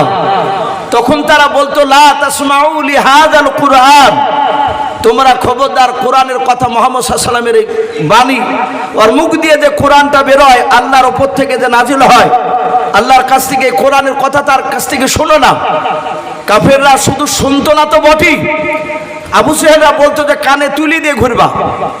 ওরা দুই কানে তুলে লাগিয়ে দিয়ে ঘুরতো, জানো মুহাম্মদ সাল্লাল্লাহু আলাইহি ওয়াসাল্লামের কথা এই মানুষের কানে যেন না পৌঁছায়। এখনো বাপজি এক শ্রেণীর মানুষেরা আছে, তাবলিগ জামাত দেখলে দেওবন্দি বাপজি উলামায়ে দেওবন্দে যে জাল টুপে যে মুফতি সাহেবরা মাথা দিয়েছে, আমাদের এই রুমাল, এগুলো দেখলে কিছু মানুষের বাপজি গায়ে জ্বালা শুরু হয়ে যায়। অনেক জায়গাতে বাপজি মসজিদে তাবলিগ জামাত ঢুকতে দেয় না, আছে কি নাই কথা বল। ওরা বলে যে খ্রিস্টানের এরা দালাল, তাবলিগ জামাত এদেরকে বলে খ্রিস্টানের দালাল, এরা বাহির থেকে টাকা পায়। বাপজি আমার সোনা লালেরা, ওরা জানে যে তাবলিগ জামাত মসজিদে ঢুকতে দিলে ওরা আমাদের দলের লোক যদি তাবলিগের কাছে বসে, তাহলে আমরা যে ভণ্ডা মুখে রেখাছি এগুলো জানতে পেরে যাবে। বাকিবিল্লাহ মেদিনীপুরের একজন আলেম রয়েছেন, বাকিবিল্লাহ দামাত বারকাতুহুম আলিয়া, মুফতি সাহেবরা ভালো চিনে, উনি আমার উস্তাদ। সুরুলিয়া মাদ্রাসা সেই সময় তিনি পড়াতেন, ওনার কাছে সারা আকাইদ পড়েছে। উনি এই আখিরিগঞ্জ এলাকায় একটা জালসায় গিয়েছিলেন, ওনাকে প্রশ্ন করেছে, হুজুর তাবলিগ লোকেরা তারা তো টাকা পায় খ্রিস্টানে, তাই তারা বাড়িতে বউ ছেলে ছেড়ে তারা মাসের মাস বছর পর্যন্ত তাবলিগ করে বেড়ায়। উনি কাগজটা পড়ে নিয়ে এভাবে বললেন, আপনারা বলুন সবচেয়ে কার সন্তান বেটা ছেলে বেশি আছে কিনা, হাত তুলে। অনেক লোক বাপজি তারা হাত তুলে বলল আমার 8 ছেলে, কে বলছে 6টা ছেলে। তো বলে আচ্ছা আপনার যদি 6টা ছেলে হয় সবাই কি চাকরি করে, বলে না। বলে আপনার মন চায় না যে আপনার ছেলেরা চাকরি করুক, বলে হ্যাঁ করুক। চাকরি মানে যে টাকা মাসিক পাবে, তার বর্ষা হলে মাপ নাই, তাই তো এই জন্য চাকরি গুরুত্বটা বেশি, ওর মার মহিম নাই। তো বলে আপনার মন চায় না, বলে হ্যাঁ। বলে চাকরি নিতে গেলে একটা ডিগ্রি লাগে, কমসে কম না হলো ছোটখাটো চাকরি না হলে মাধ্যমিক লাগবে পাস। তা আপনার ছেলে কি সবাই মাধ্যমিক, বলে না। বলে কে পাট ধয়, কে রাজমিস্ত্রি, কে হয়তো 4 পড়েছে, কেউ পড়েনি। তাহলে শোনেন, তাবলিগে পাঠিয়ে দেন আপনার ছেলেকে, যদি 10,000 করে যদি খ্রিস্টানে যদি বেতন দেয়, তাহলে আপনার 6 ছেলে যদি যায় 6 10 60,000 পাবে। আর এমন তো ভারী কাজ না, এই মসজিদ থেকে ওই মসজিদে, ওই মসজিদ থেকে ওই মসজিদে, একটা থালা, একটা গিলাস, 2.5 কেজি চাল, আর একটা বালিশ আর একটা ক্যাথা, খুব জোর ওজন হলে না এই 10 কেজি হবে টোটাল মিলিয়ে। তাহলে 10 কেজি বহালে তো অসুবিধা নাই। তাহলে আপনার 10টা ছেলেকে আপনি পাঠিয়ে দেন, এই 6টা ছেলেকে। যদি তারা তাবলিগ ঘুরিয়ে এসে যদি তারা বলে যে হ্যাঁ টাকা পাওয়া যায়, বাকিবিল্লাহ সাহেব বললেন যে সে সময় আপনি এসে যা বলবেন আমি তাই মেনে নেব। ওখানকার একটা মাস্টার মশাই তিনি চলে গিয়েছিলেন জামাতে, গিয়ে 10 দিনকার ছুটি নিয়ে গিয়ে বাপজি এক চিল্লা মারিয়ে এসছে। আসে বলছেন যারা প্রচার করে যে খ্রিস্টানে টাকা পায়, এরা সব বদমাইশ মিথ্যাবাদী, এরা টাকা পায় না, নিজের টাকা খরচ করে যায়। এতে যদি কেউ মসজিদে যদি কেউ খেতে দেয় তাই খায়। ওখানে বাপজি অনেক তাবলিগওয়ালা হয়েছে, এটা রসুলের জামানায় ছিল। আবু সেহেলরা বেঈমানেরা বলতো যে নবীর কাছে যেও না, নবীর কথা শুনো না। নবীকে দেখলি বাপজি তারা দূর দিয়ে এভাবে কানে আঙুল দিয়ে তাদের তোলা থাকতো না, তারা কানে আঙুল দিয়ে পালিয়ে যেত। আমরা দেখেছি অনেক জালসা, যাহাতে বাপজি উলামায়ে দেওবন্দির বক্তা যাহাতে উঠছে আর অমনি জুতিয়াটাকে নিয়ে ঘুরিয়ে চলে যায়। যে চাচা যাচ্ছেন কেন, বলে আর শুনবো না। পাশ থেকে বলছে হুজুর আপনি দেওবন্দি ওর লিগে শুনবে না। ওদেরকে শিখে দিয়েছে যে ওদের ওয়াজ শোনাও চলবে না। বাপজি আমার সোনা লালেরা, আমার বিশ্ব নবীজির কথাগুলো ওমর বাপজি কান দিয়ে শুনেছিলেন না। ওমর রসুলের বাপজি দূর থেকে বাপজি নয়, সে কিন্তু লোকের কাছে বাপজি শুনতো। সবাই মুহাম্মদ সাল্লাল্লাহু আলাইহি ওয়াসাল্লামের বিরোধিতা করে, কিন্তু সেই ওমর ডাক দিয়ে আবু জেহেলকে বলেছিল, আবু জেহেল মুহাম্মদ সাল্লাল্লাহু আলাইহি ওয়াসাল্লাম তো কাউকে আঘাত দিয়ে কথা বলে না, তাই এরকম অনেক লোক বলে, আমি তাদের মুখ থেকে শুনেছি, বলুন আলহামদুলিল্লাহ। ওমর এই কথাটা আবু জেহেলকে প্রশ্ন করেছিল। আবু জেহেল দেখলে তো বেটা তো অদিকে হয়ে যাবে, তো বেঈমান আবু জেহেল অনেক কৌশল করে বাপজি ওমরকে হাতে রেখেছিল। সে 1 নাই 2 নাই প্রায় 12,000 বেঈমান মুশরিক কাফেরের বাচ্চারা মিটিং ডেকেছে আল্লাহ নবীর বিরুদ্ধে। সেই সভার প্রধান বক্তা ছিল বেঈমান আবু জেহেল। ওই জায়গায় দাঁড়িয়ে বাপজি আবু জেহেল বলল, কেউ আছো আব্দুল্লাহর সন্তান মুহাম্মদ সাল্লাল্লাহু আলাইহি ওয়াসাল্লামের মাথা কাটতে পারবা, নবীকে মারতে পারবা, কেউ আছো? 12,000 লোক সবাই বাপজি তাকাতাকি করছে, কেউ হাত তুলে সাহস পায় না। তারা এটাও জানতো মুহাম্মদ সাল্লাল্লাহু আলাইহি ওয়াসাল্লামকে মারা অত সহজ নয়। সঙ্গে সঙ্গে আবু জেহেলের দরবারে ওমর হাত উঁচু করে বলেছিল, আমি মারব, আমি তাকে জবাই করব। 12,000 লোক সব কাফের এইভাবে হাত তালি মেরে তাকে বাহবা দিল, আনন্দ দিল। আবু জেহেল বলল, তুমি যদি মুহাম্মদ সাল্লাল্লাহু আলাইহি ওয়াসাল্লামকে মারতে পারো, তার মাথা কেটে নিয়ে আসতে পারো, তোমাকে বড় বড় 3টে উপহার দিব। ওমর তাতে রাজি হয়ে গেল। ওমর সেখানে ওয়াদা করে কথা দিয়ে ওলঙ্গা তলোয়ার খানা ওমর সঙ্গে করে নিয়ে ময়দান দিয়ে দৌড়াচ্ছে, রাসূলকে মারতে যাচ্ছে। ওমর মুসলমান সাহাবাদেরকে, নবীর সাহাবাদেরকে দেখলে তার চোখ লাল হয়ে যেত, কারণ তার তো ঈমান নাই। কিন্তু নবীজি ওমরের শক্তির ব্যাপারে বলেছে, আল্লাহ ওমরকে এত শক্তি দিয়েছিলেন, ওমরের 2 হাতে 50টা যুবকের শক্তি একাই আল্লাহ ওমরকে দিয়েছিলেন, বলুন সুবহানাল্লাহ। নবীর আরেকটা চাচা আমির হামজার হাতে দিয়েছিলেন। ওমরের এত শক্তি ছিল, ওমর তার দুশমনকে জবাই করে চামড়ার মুশুকে ওই মৃত ব্যক্তির, জবাই করা ব্যক্তির রক্ত ভরে নিত। ভরে নেওয়ার পরে যাকে জবাই করেছে, মেরেছে ওমর, তার রক্তকে নিয়ে তার বংশে তার বাপ যদি বেঁচে থাকতো, তার বাড়ির দরজায় গিয়ে তার বাপের নাম ধরে ডাকতো, ডেকে কাছে বলতো যে তোর ছেলেকে যে মেরেছি, তার ছেলে রক্ত খেলে। মুখে করে নিয়ে ওমর তার গায়ে ছিটা মারতো রক্ত। ভাবতে পারেন কত বড় বাপজি শক্তিশালী ছিল ওমর। সেই সময় কুখ্যাত বাপজি আপনার বাহাদুর মস্তান ওমর রাসূল সাল্লাল্লাহু আলাইহি সাল্লামকে মারার জন্য দৌড়াচ্ছে। মরুভূমির ময়দান দিয়ে বাপজি যাচ্ছিল, আর ওখানে একজন রাসূলের সাহাবা, কিতাবে তার নাম লিখেছে বাপজি হযরত নাঈম রাদিয়াল্লাহু তাআলা আনহু। উনি বলছেন, এই ওমর ভাই, এই কি ব্যাপার, এভাবে দৌড়ে যাচ্ছ কোথায়? ওমর থমকে দাঁড়িয়ে বলল, বড্ড বাড়া বেড়েছে আব্দুল্লাহর সন্তান মুহাম্মদ সাল্লাল্লাহু আলাইহি ওয়াসাল্লাম, ও তো দুরূদ পড়ছে না, ওই আব্দুল্লাহর ছেলের মাথা কাটতে যাচ্ছি। হযরত নাঈম বললেন, ভাই ওমর, তুমি একা, ওর তো সাথীরা আছে, ওরা তো তোমাকে কম করে ছাড়বে না। নাঈমের সাথে ওমরের একটু বন্ধুত্ব ছিল। আমাদের অনেক সময় আমাদের হিন্দু ভাইদের সাথে অনেকের বন্ধুত্ব থাকে না, অনেক মুসলমানের। তো বললো, ভাই ওমর, তুমি একা, ওর তো দলবল আছে, ওরা তো কম করে ছাড়বে না। ডাক দিয়ে বলল, ভাই তোর কথা শুনে মনে হচ্ছে তুই নবীর লোক। নাঈম বলল, ভাই আমি নবীর কলেমা পড়ে মুসলমান হয়েছি। এই ওমর, তুমি আমাকে মারার আগে, নবীকে মারার আগে তোমার বাড়িটা ভালো করে খোঁজ নিয়ে এসো। ওমর চিৎকার করে বলল, বাড়ি মানে? বলে, তোমার আপন কলিজার টুকরা বোন ফাতেমা নাই? বলে, আছি তো। বলে, ফাতেমার বিয়ে দিয়েছো সাঈদের সঙ্গে না? বলে, হ্যাঁ। বলে, তোমার সেই ফাতেমার স্বামী সাঈদ তোমার দুলাভাই হয়েছে, আর তোমার বোন ফাতেমা, ওরা দুজনায় স্বামী স্ত্রীতে যেই নবীকে মারতে যাচ্ছ, সেই নবীর কলেমা পড়ে তারা মুসলমান হয়ে গিয়েছে। জোরে বলুন সুবহানাল্লাহ। ওমরের যা রাগ ছিল নবীর ওপর, তার চেয়ে বাপজি 7 গুণ বেড়ে গিয়েছে রাগ।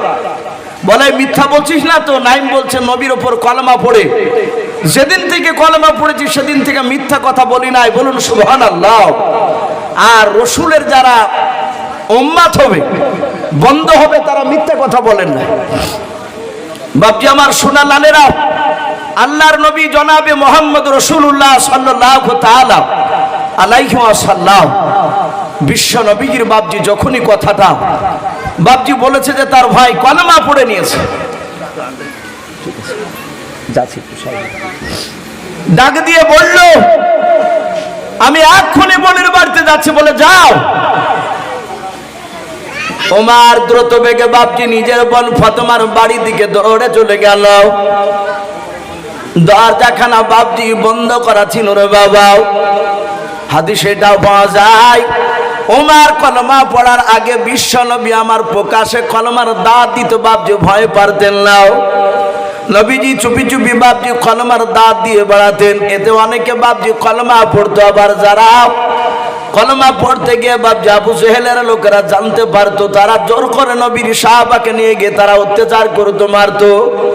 আল্লাহর নবীজির বাপজি নাই, ওমরের কলিজা টুকরা বোন ফাতেমা শাহিদ, তারা দুজনাই ওই ঘরের ভিতরে তারা বাড়িতে কোরআন বাপজি শিখছিল।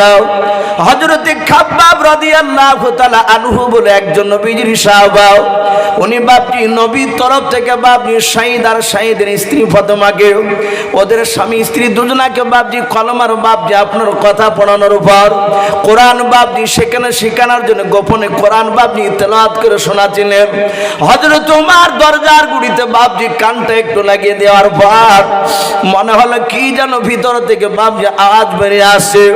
হযরত ওমর সঙ্গে সঙ্গে বাবা দরজাখানা বাপজি আওয়াজ দিল, শিকলটা নড়ালো, ডাক দিয়ে বলে ফাতেমা দরজাটা তাড়াতাড়ি তুমি খুলে দাও।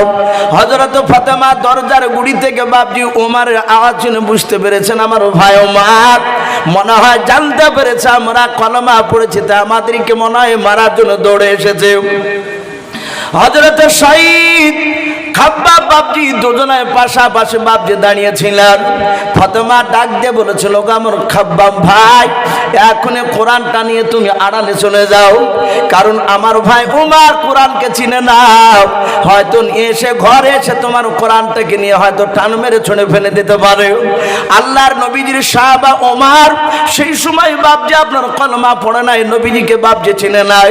ওমর কয়েকবার বাপজি ডাক দিল, দরজা যখন খুলতে দেরি হয়ে গেল, দরজা খুলতে দেরি হলো, ওমর বাপজি লাফ মেরে দরজাটা বাপজি আপনার ভেঙে গিয়াও, দরজা ভেঙে ফেলে বাপজি ঘরের ভিতরে প্রবেশ করলো। ওমর প্রবেশ করার পর ওমরের দুলাভাই নিজের বাপজি আপনার শাহিদ যে আপনার নাম ছিল, তার কাছে গিয়ে বাপজি বাম হাত দিয়ে তার দাড়ি কানাকে বাপজি ওমর বাপজি ধরে ফেলল। অমনি কাছে গিয়ে দাড়ি কানা ধরে বলে, এই শাহিদ ভাই, শুনলাম তুমি নাকি কলমা পড়েছো। যারা ইমানদার হয়, আল্লাহওয়ালা হয়, তারা পৃথিবীর কাউকে দেখে ভয় পায় না, একমাত্র আল্লাহকে ছাড়া। আমাদের ভয় যদি হয় কাউকে দেখে জানতে হবে যে ইমান দুর্বল হবে। শাহিদ চিৎকার করে বলল, ভাই শুধু আমি একাই পড়েছি তা নয়, তোমার বোন ফাতেমাও কলমা পড়ে নিয়েছে। ওমর আরো রেগে গেল, দাড়িখানা বাম হাত দিয়ে ধরে টান মেরে বাপজি ঝিক্কা মেরে ফেলে দিল। শাহিদ আগুনেতে উঠানে পড়ে গেল। ওমর নিজের দুলা ভাইয়ের বুকের উপরে দাঁড়িয়ে পা দিয়ে লাত মারতে লাগলো, বুকের বাতা ভেঙে ফেলবো বলে তলোয়ারের উল্টো পিঠ দিয়ে আঘাত করতে লাগলো। হযরত শাহিদকে চিৎকার করে আওয়াজ দেয়, মারে আর বলে, বল কলমা ছাড়বি কিনা, আমাদের দুশমন মুহাম্মদ সাল্লাল্লাহু আলাইহি ওয়াসাল্লামের কলমা ছাড়বি কিনা বল। হযরত শাহিদ বলে, ভাই না, মারতে মারতে যদি শেষ করে দিস তাও কলমা ছাড়বো না। ওমর বারবার বাপজি মারতে লাগলো। ওমর এত মারতেছে, একবারের জন্য বাপজি বলে নাই যে আমাকে মেরো না, আমি কলমা ছেড়ে দিতে রাজি আছি।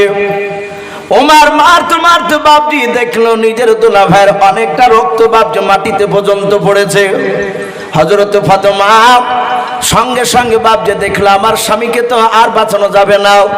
হযরত ফাতেমা নিজের স্বামীর বুকের উপর বাপজি আপনার শুয়ে পড়ে ডাক দিয়ে বলেছিল, ভাই আমি তোমার কলিজা টুকরা বোন রে ভাই, তুমি আমাকে মেরো না। ও ভাই তুমি দয়া করে আমার স্বামীকে ছেড়ে দাও। হযরত ফাতেমার মাথার চুলগুলো বাপজি ধরে টান মেরে আগুনেতে উঠোনে ফেলে দিল। শুধু ফেলে দিল তা নাই, নিজের বোনের বাপজি বুকের উপর বাপজি ওমর দাঁড়াতে পর্যন্ত দ্বিধাবোধ করলো না। নিজের বোনের বুকের উপর দাঁড়িয়ে পা দিয়ে মারতে লাগলো। তলোয়ারের উল্টো পিঠ দিয়ে বাপজি আঘাত করে ফাতেমার শরীর কানা কেটে কেটে বাপজি রক্ত বেরিয়ে যায়। হযরত ফাতেমাকে ডাক দিয়ে ওমর চিৎকার করে বলে, ফাতেমা এখনো সময় আছে, কলমা ছাড়, বল তোরা কলমা ছাড়বি কিনা, ডাক নিয়ে বল। ওমরের বোন ফাতেমা কাঁদান আর বলেন, ওরে ভাই মারতে মারতে যদি ধোলার সঙ্গে মিশিয়ে দাও, তবে আমি কথা দিচ্ছি আমি ফাতেমা আর আমি আমার স্বামী শাহিদ, এরা দুজনাই আমরা কলমা পড়তে রাজি নাই। ওমর মারতে মারতে দেখলো এত মারলাও, একবারও আমার কাছে জানের ভিক্ষা চাই না। ফাতেমা আস্তে করে নাই বাপজি ওমর ডাক দিয়ে বলো, ফাতেমা একবার তুই আমার কাছে জানের ভিক্ষা চাও। হযরত ফাতেমা ডাক দিয়া বলেন, ওগো ভাই, যেই নবীর কলমা পড়ার জন্য তুমি আমাকে মারতে যে শুনে নাও, সেই নবী আমাদেরকে শিখে দিয়েছেন মৃত্যু শুনে না যদি হয়ে যায়, শুনে নাও একমাত্র আল্লাহর কাছ ছাড়া কারোর কাছে সাহায্য চাইবে নাও। যাতে বাপজি এই কথাটা যখন বলা হলো, বলে আমি আল্লাহ ছাড়া কারো কাছে সাহায্য চাই না। ওরে ওমর তুমি মারতে মারতে তুমি মেরে ফেলো আমাদের, তবু তোমার কাছে জানের ভিক্ষা চাই নাও। ওমর বাপজি দেখলো এত মারলাম, আমার ফাতেমা বোনকে আর শাহিদ ভাইকে এমন কি জাদু করেছে, সেই মুহাম্মদ সাল্লাল্লাহু ডাক দিয়ে বলেছিল, বোন ফাতেমা আমি দরজার গুঁড়িতে এসে কানটা যখন লাগিয়েছিলাম, কে যেন পড়ছিল ইন্নী আলাল্লাহ, কে যেন কি যেন জোর দিয়ে পড়ছিলাম। হযরত ফাতেমা ডাক দিয়ে বলেন, ভাই তুমি দরজার গুঁড়িতে দাঁড়িয়ে শুনতে পেয়েছিলে? বলে হ্যাঁ, ওটা কোরআনুল কারীম পড়ছিল খাব্বাব বলে একজন সাহাবা, আমরা কোরআন শিখছিলাম। ডাক দিয়ে বলো, বোন তাড়াতাড়ি একটু পর একটু শুনে আমি। ডাক দিয়ে বলেন, ভাই তোমার কাছে এখন এই মুহূর্তে নিয়ে আসা হবে না। বলে কেন? বলে তুমি হয়তো কোরআনটা টান মেরে ফেলে দেবা। বলে ফেলবো না। বোনের একটু দে, আমাকে দে, আমি দেখতে দেখবো। ডাক দিয়ে বলেছিল তোমার হাতে স্পর্শ করতে দেওয়া হবে না। বলে কেন হবে না? বলে তুমি অপবিত্র অবস্থায় আছো, তুমি নাপাক অবস্থায় আছো। বলে বোন রে তুমি দূর থেকে পড়ো, আমি একটু দূর থেকে শুনবো। খাব্বাব রাদিয়াল্লাহু তাআলা আনহু তিনি বেরিয়ে আসার উপর ডাক দিয়ে বলুন, ভাই ওমর শুনে নাও, গতকালকে নবীজির পেছনে আমি আসর নামাজ পড়েছিলাম, শুনে নাও। নবী আমার আসর নামাজ পড়ে, ওরে ওমর তোমার জন্য আর আবু জেহেলের জন্য আমার আল্লাহ কয়েকবার দোয়া করেছেন, বলুন সুবহানাল্লাহ। আমার মনে হয় তোমার দোয়াটা কবুল হয়ে গিয়েছে। হযরত ওমরের সামনে বাপজি খাব্বাব কয়েকটা বাপজি আয়াত পড়লে, কেউ বলেছেন সূরা তওবা, কেউ বলেছেন সূরা তাহা। ওমর ডাক দিয়ে বলল, বন্ধু এত সুন্দর বাণী পালি কোথায়? বলে সেই নবীর জন্য তুমি আমাকে মারলে, সেই নবীর উপরে কোরআন নাযিল হয়েছে। ওমর বলল, বোন এখনই তাড়াতাড়ি নিয়ে চল, আমাকে নিয়ে চল, সেই নবীর কাছে গিয়ে আমি কথাগুলো শুনবো, তার মুখ থেকে আমি কথাগুলো শুনতে চাই। তার মানে বাপজি ওমর বিশ্ব নবীর কথাগুলো কান দিয়ে ভালো করে তার আগে শুনেছিলেন না। আবু জেহেল তাদেরকে শুনতে দেয়নি। যখনই বাপজি বেরিয়েছে তখনই বলেছে মুহাম্মদ সাল্লাল্লাহু আলাইহি ওয়াসাল্লামের কাছে যাব না, ওর দলের লোকেদের সাথে মিশবা না। আল্লাহ রসুলের কথা বাপজি কোরআনের কথা আল্লাহর যখনই ওমরের কানে গিয়ে ঢুকেছে, ওমর আর থাকতে পারে না। তার ভিতরকার অন্ধকার, তার দিলের ভিতরে বাপজি নূরের বাতি বাপজি আল্লাহ জ্বালিয়ে দিয়েছে। ওমর বাপজি দৌড়ে চলে গিয়েছিলেন। অনেক লম্বা ঘটনা আছে, ওদিকে আমি যাব না। আমি বলছিলাম সেই ওমর রসুলের হাতখানা ধরে বাপজি পা দুখানা জোরে ধরে বললেন, ওগো নবী আমি সেই ওমর, আপনাকে আমি চিনতে পেরেছিলাম না, আমি আপনাকে তলোয়ার এনে মারতে গিয়েছিলাম। ওগো নবী সেদিন চরম বেয়াদবি করে ফেলেছিলাম, নবী আপনি আমাকে সেই দিনের জন্য ক্ষমা করে দেন। আমার বিশ্ব নবী দরদে নবী রহমতের নবী বলেন, ওমর রে আমি রসুল পয়গম্বর, আমি তোমাকে ক্ষমা করে দিয়েছি। হযরত ওমর তিনি কাঁদতে লাগলেন। নবী আবার বললেন, ওগো উসমান গনি তুমি দাঁড়িয়ে যাও। এইভাবে বাপজি হাজার হাজার সাহাবা বসা, সারা পৃথিবীর শ্রেষ্ঠ নবী আমার নবী এক এক করে সাহাবার হাত ধরছেন আর ক্ষমা চাইছে। আঘাত করে থাকলে হয় মাফ করো, নাহলে প্রতিশোধ নিয়ে নাও। হযরত আবু বকর দেখলেন এইভাবে সব সাহাবার কাছে এক এক করে নবী ক্ষমা চাইবে, এটা তো বেয়াদবি হয়ে যাচ্ছে আমাদের। নবী তো কোনো অন্যায় করেনি, কারো কাছে গুনাহ করেনি, নবীজির গুনাহ নাই, নবী অন্যায় কাউকে আঘাত দেয়নি। বরঞ্চ আমরা সাহাবারাই নবীর কথা অনেক সময় শুনি না। ডাক দিয়ে আবু বকর বললেন, ওগো নবী আপনি এইভাবে এক এক করে সাহাবার কাছে ক্ষমা চাইবেন না। নবী গো আমি আবু বকর, সবারই তরফ থেকে আবু বকর আমি যেহেতু সব সাহাবা আমাকে বড় বলে মানে, অগ্রসর আমি আবু বকর সাহাবা, প্রতিটা সাহাবার পক্ষ থেকে আমি আপনাকে মাফ করে দিলাম। ওগো নবী, আপনি আমাদের সকল সাহাবাকে আপনি অন্তর থেকে মাফ করে দেন। আল্লাহর নবী বলেন, আবু বকর আমি সবাইকে মাফ করে দিলাম, তুমিও মাফ করে নে? বলে হ্যাঁ। হযরত নবী যখন মাফ করে দিলাম বললেন, সঙ্গে সঙ্গে বাবা পেছন দিকে আরেকজন বাপ যে সাহাবা ছিল, বিশিষ্ট সাহাবা, যিনার নাম কিতাবে এসেছে বাবজি সাদ ইবনে আবি ওয়াক্কাস রাদিয়াল্লাহু তাআলা আনহু, বাবজি হাই র‍্যাঙ্কের দামি সাহাবা। ওই সাহাবা পেছন দিক থেকে চিৎকার করে ডাক দিয়ে বলেছিলেন, ইয়া রাসূলুল্লাহ, ইয়া হাবিবাল্লাহ, সমস্ত সাহাবারা ওমরকে মাফ করে দেওয়ার জন্য দায়িত্ব দিতে পারে আপনার সামনে, কিন্তু আমি সাদ ইবনে আবি ওয়াক্কাস, আমি আপনাকে অতক্ষণ পর্যন্ত আমি ক্ষমা করব না, মাফ করব না। নবী গো, যতক্ষণ পর্যন্ত আমি আপনাকে নিজ হাতে আমি মেরে প্রতিশোধ না নিতে পারবো, জোরে বলুন সুবহানাল্লাহ। নবীকে মারবো বলেছে সাদ ইবনে আবি ওয়াক্কাস। সব সাহাবা আশ্চর্য হয়ে গেলেন। আবু বকর কাঁদেন আর বলেন, ভাই রে, নবীকে মারা তো দূরের কথা, নবীর দিকে চোখটা টেढ़ा করে তাকালে ঈমান নষ্ট হয়ে যায়, আর তুই নবীকে মারবো বলছিস? হযরতে সাদ ইবনে আবি ওয়াক্কাসের মেজাজ একদম হাই টেম্পার হয়ে আছে। ডাক দিয়ে বলে, তোমরা মাফ করতে পারো, আমি মাফ করব না। আল্লাহ রাসূল বললেন, ওগো সাহাবা, ওকে ছেড়ে দাও। ওমর সকল সাহাবা বলছে, নবী একটু সময় দেন, ও সাহাবা হয়তো ভুল করেছে, আমরা একটু বুঝিয়ে দেখি, সে যদি ক্ষমা করে দেয়। আল্লাহ রাসূল বসে বসে শুনছে। সব সাহাবারা বললেন, ভাই সাদ ইবনে আবি ওয়াক্কাস, নবীকে মাফ করে দাও, নবীকে মেরো না। একই কথা বলছেন, আমি কারো কথা শুনবো না। লাস্টে আবু বকর বললেন, ভাই সাদ ইবনে আবি ওয়াক্কাস, শুনে নাও, আমরা যতগুলো সাহাবা আছি সব সাহাবারা আমরা যা একটু ভালো কাজ করেছি, আল্লাহ যদি তার বিনিময়ে যদি নেকি দান করে, আমাদের সকল সাহাবারা আমাদের তরফ থেকে সব নেকিগুলো তোমাকে দান করে দিচ্ছি, ভাই তার বিনিময়ে রাসূলকে মাফ করে দাও। সাদ ইবনে আবি ওয়াক্কাস বলল, আমি নিব না, আমি ক্ষমা করব না, আমি রাসূলকে মারবই। লাস্টে আবু বকর সিদ্দিক রাদিয়াল্লাহু তাআলা আনহু তিনি কাঁদেন আর বলে, ভাই সাদ ইবনে আবি ওয়াক্কাস, তুমি তো জানো আমি আবু বকর আমার বিশ্ব নবী আমার নেকির ব্যাপারে, আমার মর্যাদার ব্যাপারে অনেক সময় তোমাদের সামনে বলেছে। আপনারা সকলেই জানেন আমার বিশ্ব নবী আবু বকরকে যেদিন মক্কা থেকে হিজরত করে নিয়ে গিয়েছিলেন, সেই দিনকে রাত্রে নবীজির বন্ধু আবু বকরের ব্যবহার দেখে আমার বিশ্ব নবী এত খুশি হয়েছিলেন। আর আল্লাহ কোরআন বলেছেন, কুল ইন কুনতুম তুহিব্বুনাল্লাহ ফাত্তাবিউনি ইউহিব্বুকুমুল্লাহ ওয়া ইয়াগফির লাকুম যুনুবাকুম ওয়াল্লাহু গফুরুর রহিম। আমার আল্লাহ বলেছেন, হে রাসূল আপনি বলুন, আমার সান্নিধ্য লাভ করতে হলে, আমার জান্নাত নিতে হলে, ফাত্তাবিউনি, হে রাসূল আপনার জন্য ইত্তেবা অনুসরণ করে যেন চলে। ওগো আমার বিশ্ব নবী আপনার ইত্তেবা অনুসরণ করে চললে ইউহিব্বুকুমুল্লাহ, আমি আল্লাহ তাকে ভালোবাসবো, বলুন আলহামদুলিল্লাহ।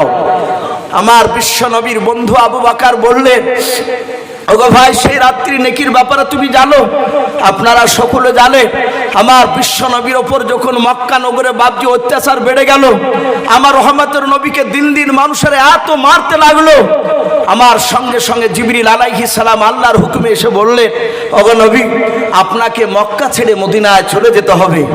আমার রাসূল বললেন, ওগো জিবরিল এই মুহূর্তে কি যাওয়া লাগবে? বলে, না আমি তা জানি না, এখনই যেতে হবে তা বলেননি আল্লাহ, তিনি এতটুকু বলেছেন, আল্লাহর যেদিন অর্ডার হবে সেদিন আপনাকে এসে বলবো, আপনি আর আপনার বন্ধু আবু বকর দুজনাকে মক্কা ছেড়ে মদিনায় চলে যাওয়া লাগবে। সঙ্গে সঙ্গে জিবরিল আলাইহিস সালাম তিনি চলে গেলেন, অদৃশ্য হয়ে গেলেন। নবীর কাছে কোনো কথা নতুন আসলে সঙ্গে সঙ্গে দৌড়ে গিয়ে নবীর বন্ধু আবু বকরের কাছে বলতেন, বলুন আলহামদুলিল্লাহ। নবী আমার আবু বকরের বাড়িতে গিয়ে বলেন, আবু বকর এই কিছুক্ষণ আগে জিবরিল এসেছিলেন, আমাকে আর তোমাকে মক্কা ছেড়ে মদিনায় চলে যেতে হবে। হযরত আবু বকর বলছেন, লব্বাইক রাসূলুল্লাহ, আমি এখনই তৈরি আছি, বলুন আলহামদুলিল্লাহ। নবী বলেন আবু বকর এখন নয়। বলো কখন যেতে হবে, কবে যেতে হবে নবী বলল। আল্লাহর নবী বলেন আবু বকর সেটাও বলেননি, কিন্তু এতটুকু কথা বলেছেন যেদিন আল্লাহর অর্ডার হবে সেদিন এসে তোমাকে ডেকে নিয়ে চলে যাব। ও বাপজি ভাইয়েরা, শুধু এতটুকু কথা ওমরকে শোনালেন না, আবু বকরকে শোনালেন। আবু বকর এমনি এমনি দামি হয় নাই, সব সাহাবার চেয়ে বাপজি নেকির দিক দিয়ে বাপজি এত দামি এমনি হয় নাই। আবু বকর সেদিন থেকে আর বিছনায় ঘুমায় নাই, বলুন আলহামদুলিল্লাহ। যেদিন বাপজি রাসূলুল্লাহ রাত্রিবেলা শুয়ে আছে, ৬০০০ বেঈমান মুশরিক কাফেরের বাচ্চারা নবীজি চারিদিকে বাড়ি ঘেরাও করে নিয়ে দাঁড়িয়ে আছে। নবী সেদিন বেরোলেই রসুলকে জবাই করবে। জিবরিল আলাইহিস সালাম এসে বললেন আসসালামি করো, আসসালামু আলাইকা ইয়া রাসূলুল্লাহ। নবী সালামের উত্তর দিয়ে বলেন জিবরিল ভাই এত রাত্রিতে কেন? বলে নবী আপনাকে এখনই মক্কা ছেড়ে মদিনা যাওয়া লাগবে। আল্লাহর নবীজি ডাক দিয়ে বলেন ওরে জিবরিল ভাই এখনই যাওয়া লাগবে? বলে হ্যাঁ। বলে নবী আপনি দেখতে চান আপনার বাড়ির চারিদিকে কারা দাঁড়িয়ে আছে? আল্লাহ রসুলের হাতখানা ধরে জিবরিল আলাইহিস সালাম আগিনাতে উঠোনে নিয়ে গিয়ে বাপজি দাঁড় করে দিলেন। বলে নবী আপনি চারিদিকে তাকে দেখুন। নবীজি তাকে দেখলেন ৬০০০ বেঈমান মুশরিক কাফেরের বাচ্চারাও নবীর চারিদিকে গোল করে বাপজি ঘেরাও করে নিয়ে দাঁড়িয়ে আছে। নবী বলেন জিবরিল ভাই এখন আমি কেমন করে এখান থেকে বেরিয়ে যাব তুমি বলে দাও। বলে নবী চিন্তা করবেন না, আপনাকে বেরিয়ে দেওয়ার ব্যবস্থা আল্লাহ করে দেবেন, আমাকে পাঠিয়েছে আপনাকে বের করে দেওয়ার জন্য। আল্লাহর নবীজির বাপজি আপনার জিবরিল আলাইহিস সালাম নবীর হাতখানা ধরলেন, সূরা ইয়াসিন থেকে বাপজি একটা আয়াত বাপজি তেলাওয়াত করে বাবা ফু দিয়ে ছেড়ে দিলেন ধুলোগুলো। সব ধুলোগুলো কাফেরের চোখে বাপজি আপনার পড়ে গেল। তারা তলোয়ার রেখে দিয়ে চোখ মচলাতে বাপজি শুরু করলো। আল্লাহর নবীজির বিছনায় নবীজির জামাই আলী রাদিয়াল্লাহু তাআলা আনহুকে বিছনায় শুয়ে দিয়ে বাবা আবু জেহেল আর সাইবা, কেউ বলেছেন আবু জেহেল আর উদবা, এরা দুজনে পাশাপাশি ছিল। ওদের পা দিয়ে আল্লাহর নবীজিকে বাপজি বের করে দিলেন। আল্লাহর নবীজি যাওয়ার পর আস্তে করে বাপজি আবু বকরের বাড়ির দরজায় গিয়ে ডাক দিয়ে বলেছেন আবু বকর। কেউ বলেছেন শুধু আবু শব্দটা বের করেছিলেন, সঙ্গে সঙ্গে বাপজি লব্বাইকা রাসূলুল্লাহ বলে আবু বকর বাপজি ঝাঁপ দিয়ে দিলেন। নবী আমার দেখলেন আবু বকর মাথায় একটা ফুটলা আছে। আল্লাহর নবীজি আশ্চর্য হয়ে বলেন আবু বকর, ওরে আবু বকর তোমার মাথার ফুটলা কেন তুমি একটু বলো। বলে নবী গো মক্কা ছেড়ে মদিনা যেতে গেলে কিছু খাবারের প্রয়োজন হতে পারে।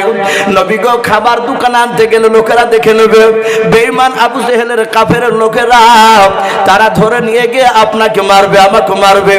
নবী গো তাই খাবার কিছু আপনার ফুটলাতে বেঁধে নিয়েছে। নবী গো ফুটলাটা একটু ভারী আছে, এই ফুটলার ভিতরে একটা গাদলা পর্যন্ত রাখা আছে। আল্লাহর নবী বলেন আবু বকর ওই গাদলাটা কেন তুমি সঙ্গে নিয়েছো মাথার উপরে বলো। বলে নবী গো আপনি হাঁটাহাঁটি করে শরীর ক্লান্ত হয়ে যাবেন, ওগো নবী আপনি আরাম করতে যাবেন, ওই সময় গাদলাটা বিছিয়ে দেব নবী, গাদলার উপরে আপনি আরাম করবেন। নবী আমার তাকে থেকে আবু বকরের কথা শুনলেন, ডাক দিয়ে বলেন আবু বকর আজকে কি তোমাকে ডাকবে এটাকে তুমি আগে থেকে জানতে বলো। আবু বকর বলে হুজুর না আমি জানতাম না। বলে এই আবু বকর তাহলে তুমি কেন আজকে তুমি ফুটটা মাথায় করে নিয়ে রেডি হয়ে দাঁড়িয়েছিলে বলো। বলে হুজুর শুধু আজকে নয়, ও নবীজি আপনি সেই দিন কে বলেছিলেন আবু বকর তোমাকে আর আমাকে একদিন মক্কা ছেড়ে মদিনায় যাওয়া লাগবে। আমি সেদিন বলেছিলাম নবী কবে যেতে হবে আপনি বলুন, ডেটটা বলুন। বলেছিলেন আমি জানি না। ওগো নবী আপনি বলেছিলেন আল্লাহর যেদিন অর্ডার হবে সেই দিন এসে তোমাকে ডেকে নিয়ে চলে যাবো আবু বকর। ওগো আল্লাহর নবী আজ থেকে প্রায় কোন রাবি লিখেছেন বাপজি 6 মাস আগে বাপজি কথাটা বলেছিল, বলুন সুবহানাল্লাহ। আল্লাহর নবীর বন্ধু আবু বকর বলে নবীজি ওই 6 মাস থেকে খোদার কসম কেন বলে নবী গো এশার নামাজ আপনার পেছনে জামাতে পড়ে আসার পর এ পোটলা মাথায় করে নিয়েও ও নবীজি আমার বাড়ির দরজার গুড়িতে পিঠ লাগিয়ে দাঁড়িয়ে আমি কানটা দরজার বাইরে আমি একটু লাগিয়ে রাখতাম। ওগো নবীজি একটু ফলো করে থাকতাম, আল্লাহর নবীজি কখন এসে ডাক দেবে আর আমি দৌড়ে বেড়ে যাব।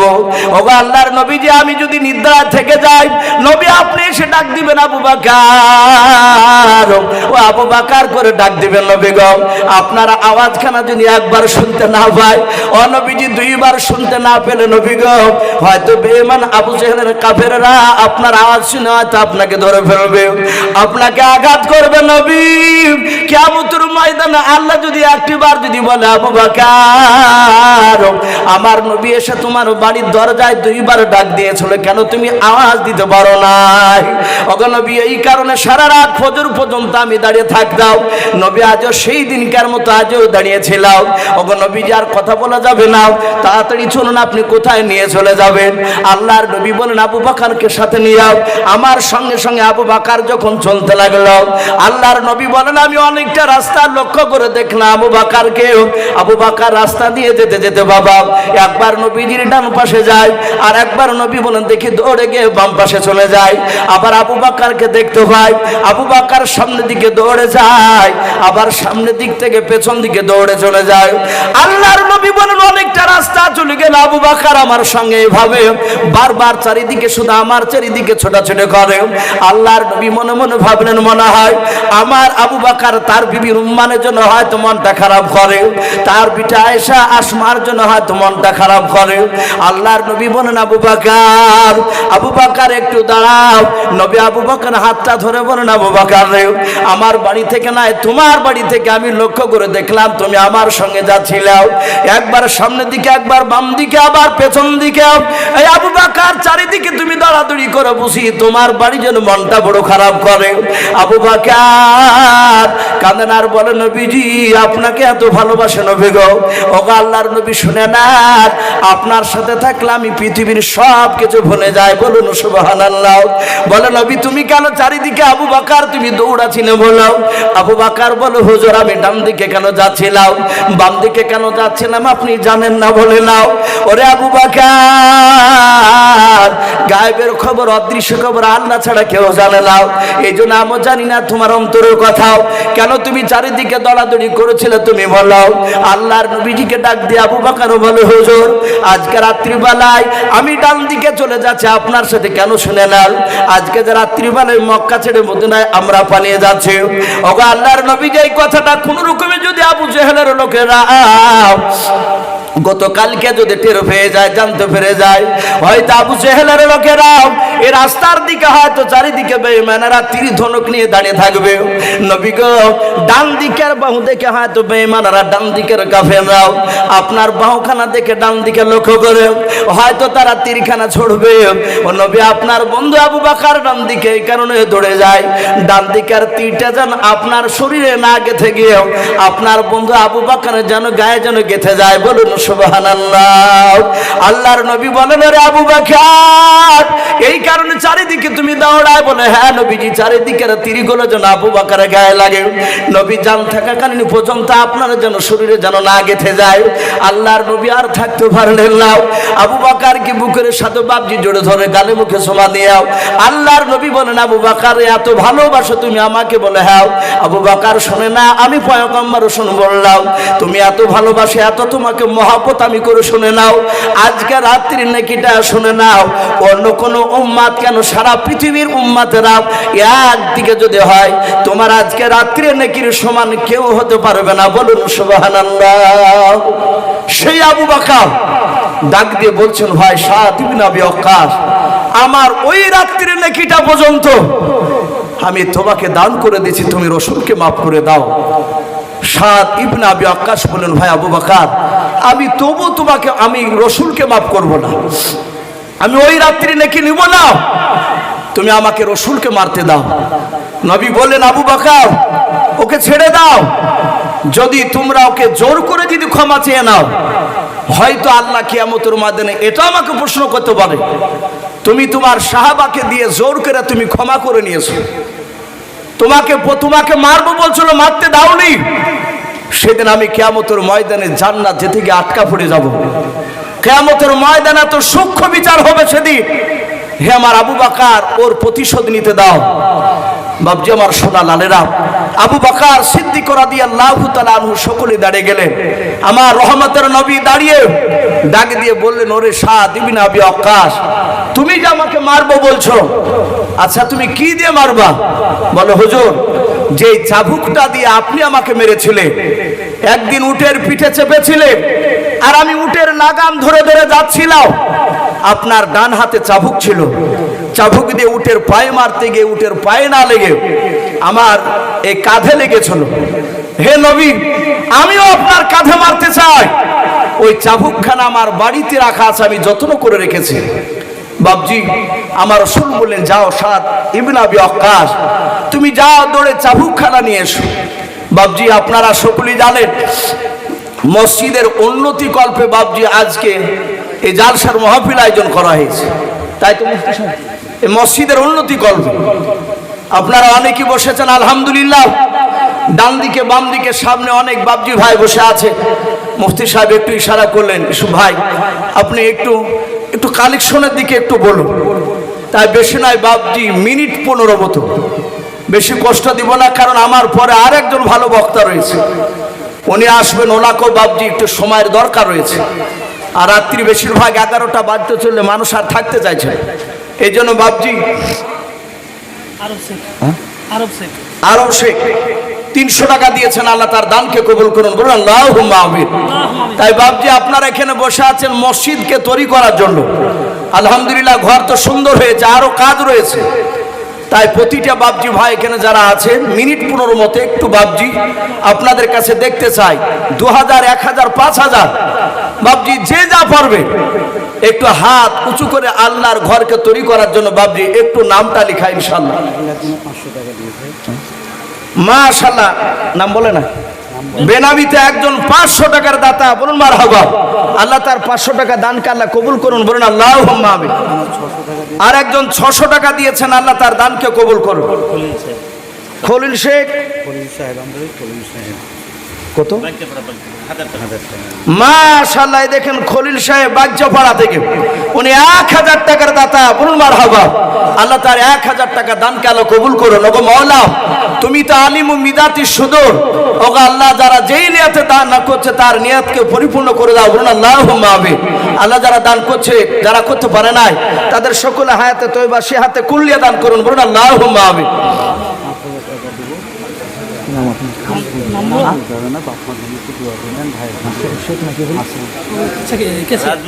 মাশাআল্লাহ, মসজিদের বর্তমান কেশিয়ার, উনি বারবার বলছেন যে আমার নামটা হুজুর বলেন না।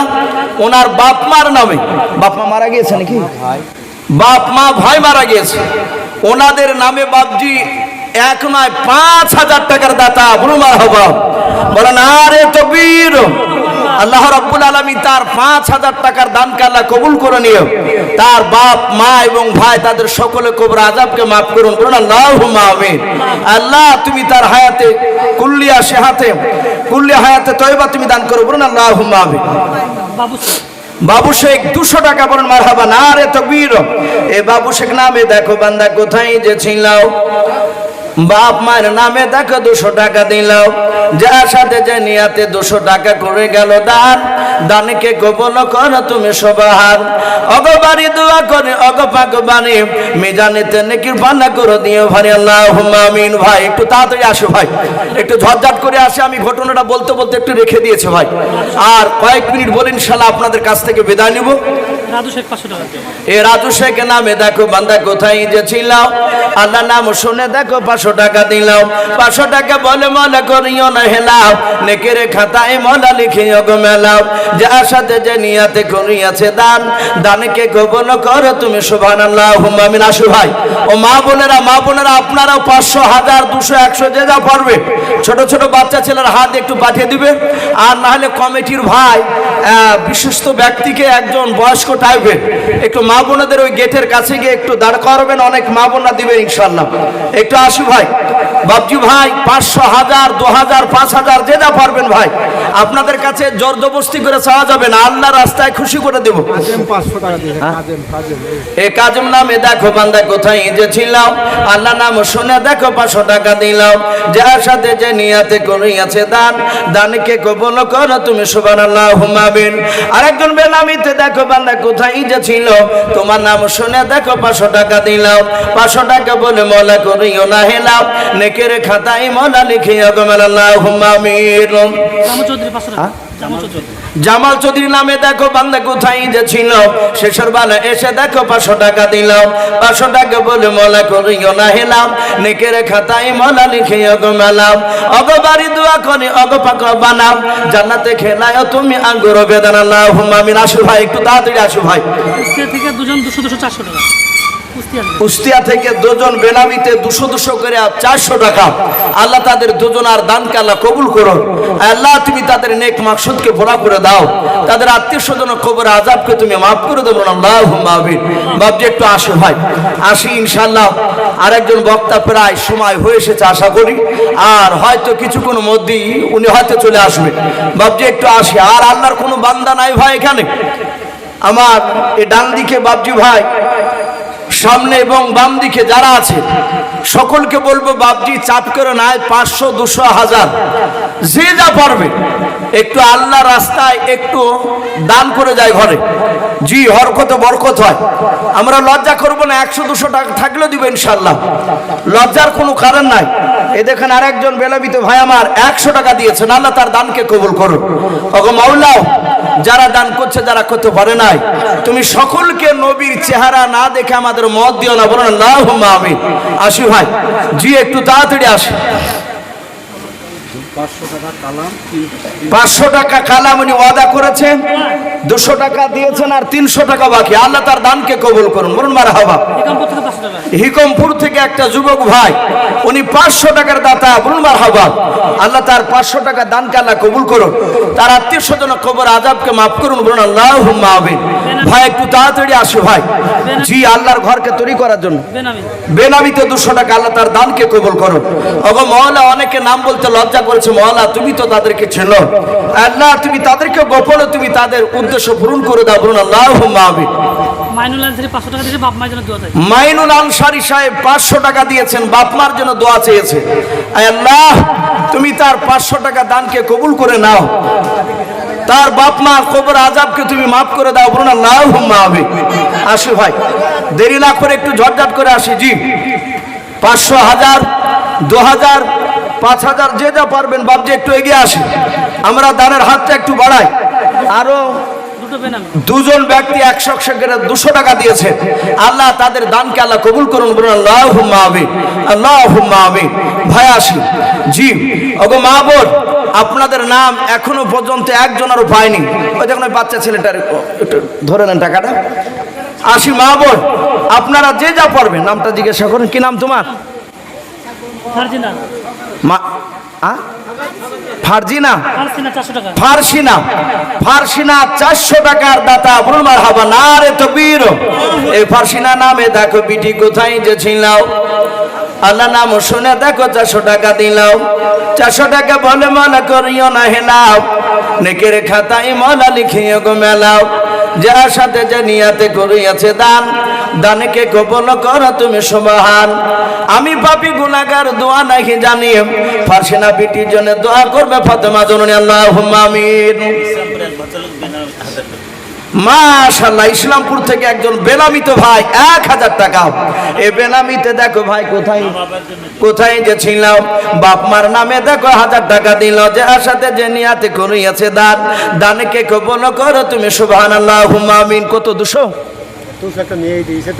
আর একজন বেনামি তো মা আমার পর্দা নাড়ানো হতে কোথায় যে ছিল, এসে দেখো মালা 200 টাকা দিল, যে সাথে যে নিয়াত বেনামি তো মা আমার 200 টাকা করিয়াছে দান, দানকে কবুল করো তুমি সুবহান। অগো বাড়ি দোয়া করে অগো পাক বাড়ি, মিজানিতে নেকির পানা করে দিও ভারী। আর একজন বাপজি দেখো বেনামিতে কোথায় যে ছিলাম, আল্লাহ নাম শুনে দেখো 100 টাকা দিল। ছেলে মারা গেছে, বাবা দিলেন। ছেলে মারা গেছে, তার আব্বা যান 1000 টাকার দাতা, বাপ বেঁচে থাকতে তার ছেলে যদি মারা যায়, তাহলে সে বাপ জানে যে কত কষ্ট হয় তার ভিতরে। নিজের ছেলেকে নিজে হাতে মাটি দিয়েছে তার সন্তানের জন্য, বাপে 1000 টাকা দিয়েছেন। আল্লাহ তুমি 1000 টাকার দানকে কবুল করে নিয়ে তার ছেলের কবর আযাব তুমি মাফ করে দাও। ওগো মাওলা তুমি এক্ষুনি জান্নাতি পোশাক তার শরীরে পরিয়ে দাও। বলুন আল্লাহুম্মা আমিন। আল্লাহ তুমি তার বাপকে সবরে জামিল দান করো। বেনামিতে 150 টাকা আল্লাহ তার দানকে কবুল করো। আল্লাহ যারা দান করছে, যারা করতে পারে নাই, তুমি সকলকে মওলা রাসূলের চেহারা না দেখে আমাদের মত দিও না। বলুন আল্লাহুম্মা আমিন, আল্লাহুম্মা আমিন। বাপজি একটু ঝটঝট করে আসো বাপ, শোনা আমরা যে যা পারবো ভাই, 200, 100, 500, 1000, 2000 আল্লাহর ঘরকে তৈরি করার জন্য অনেক বাপজি আপনার কাজ আছে। মসজিদ আলহামদুলিল্লাহ এসি ফিট করার মতনই ক্যাপাসিটি করেছে, কাঁচমাত সবই ফিট করা আছে। শুধু এই সিঁড়ির কাছে একটা কাঁচ লাগালে আর এসি লাগালি হয়ে যাবে। যদি কোনো আল্লাহর বান্দা মনে করেন যে আমি আল্লাহর ঘরে একটা এসি দান করব, যদি কোনো বান্দা থাকে, ইনশাআল্লাহ বাপজি আপনারা একটু হাত উঁচু করে দিতে পারেন। একটা এসি একজনায় কিংবা 2-3টে বন্ধু যদি থাকে, আপনারা বসে বসে আলোচনা করে 2টো বন্ধুতে মিলেও দিতে পারেন। আল্লাহর ঘরকে বাপজি ঠান্ডা করার জন্য কিয়ামত পর্যন্ত বাপজি নেকি পাবে। মানুষেরা নামাজ পড়বে, নিশ্চয় বাপজি আপনার জান্নামে দিবেন, তার আমল নামায় বাপজি নেকি ইনশাআল্লাহ জমা হবে। আসু ভাই, আল্লাহর ঘরকে তৈরি করার জন্য অনেক কাজ বাকি আছে। শুনলাম ওই সিঁড়ি নিচে ওখানে নাকি বাথরুম হবে, একটু অসুবিধা জায়গা, যেহেতু শর্ট জায়গা, তাই ইনশাআল্লাহ অনেক টাকা দরকার বাপজি। কোন আল্লাহর বান্দা, কোনো বান্দি, ভাই বোন বাপজি যারা এখানে আছে, আপনারা 200, 100, 500, 1000 যে যা পারবে একটু আল্লাহর ঘরকে তৈরি করার জন্য বাপজি একটু আসি। আর কেউ নাই ভাই? জি, আমি 15 মিনিট আপনাদের কাছে বাপজি একটু চাইবো বলেছিলাম, প্রায় 15 মিনিট হতে চললো। জি, থাকলে কোন আল্লাহর বান্দা, এই মসজিদের অনেক কমিটি ভাই আছেন, ভাই অনেক কমিটিরা আছেন, 200, 100, 500 যে যা পারবে একটু আসি আল্লাহর ঘরকে তৈরি করার জন্য। আমি আপনাদের কাছে আর কিছুক্ষণ আলোচনা করি, ইনশাআল্লাহ আমি বিদায় নিব। জি, রাত্রি প্রায় আপনার 10:30 বাপজি পার হতে চললো। রকি শেখ 500 টাকা।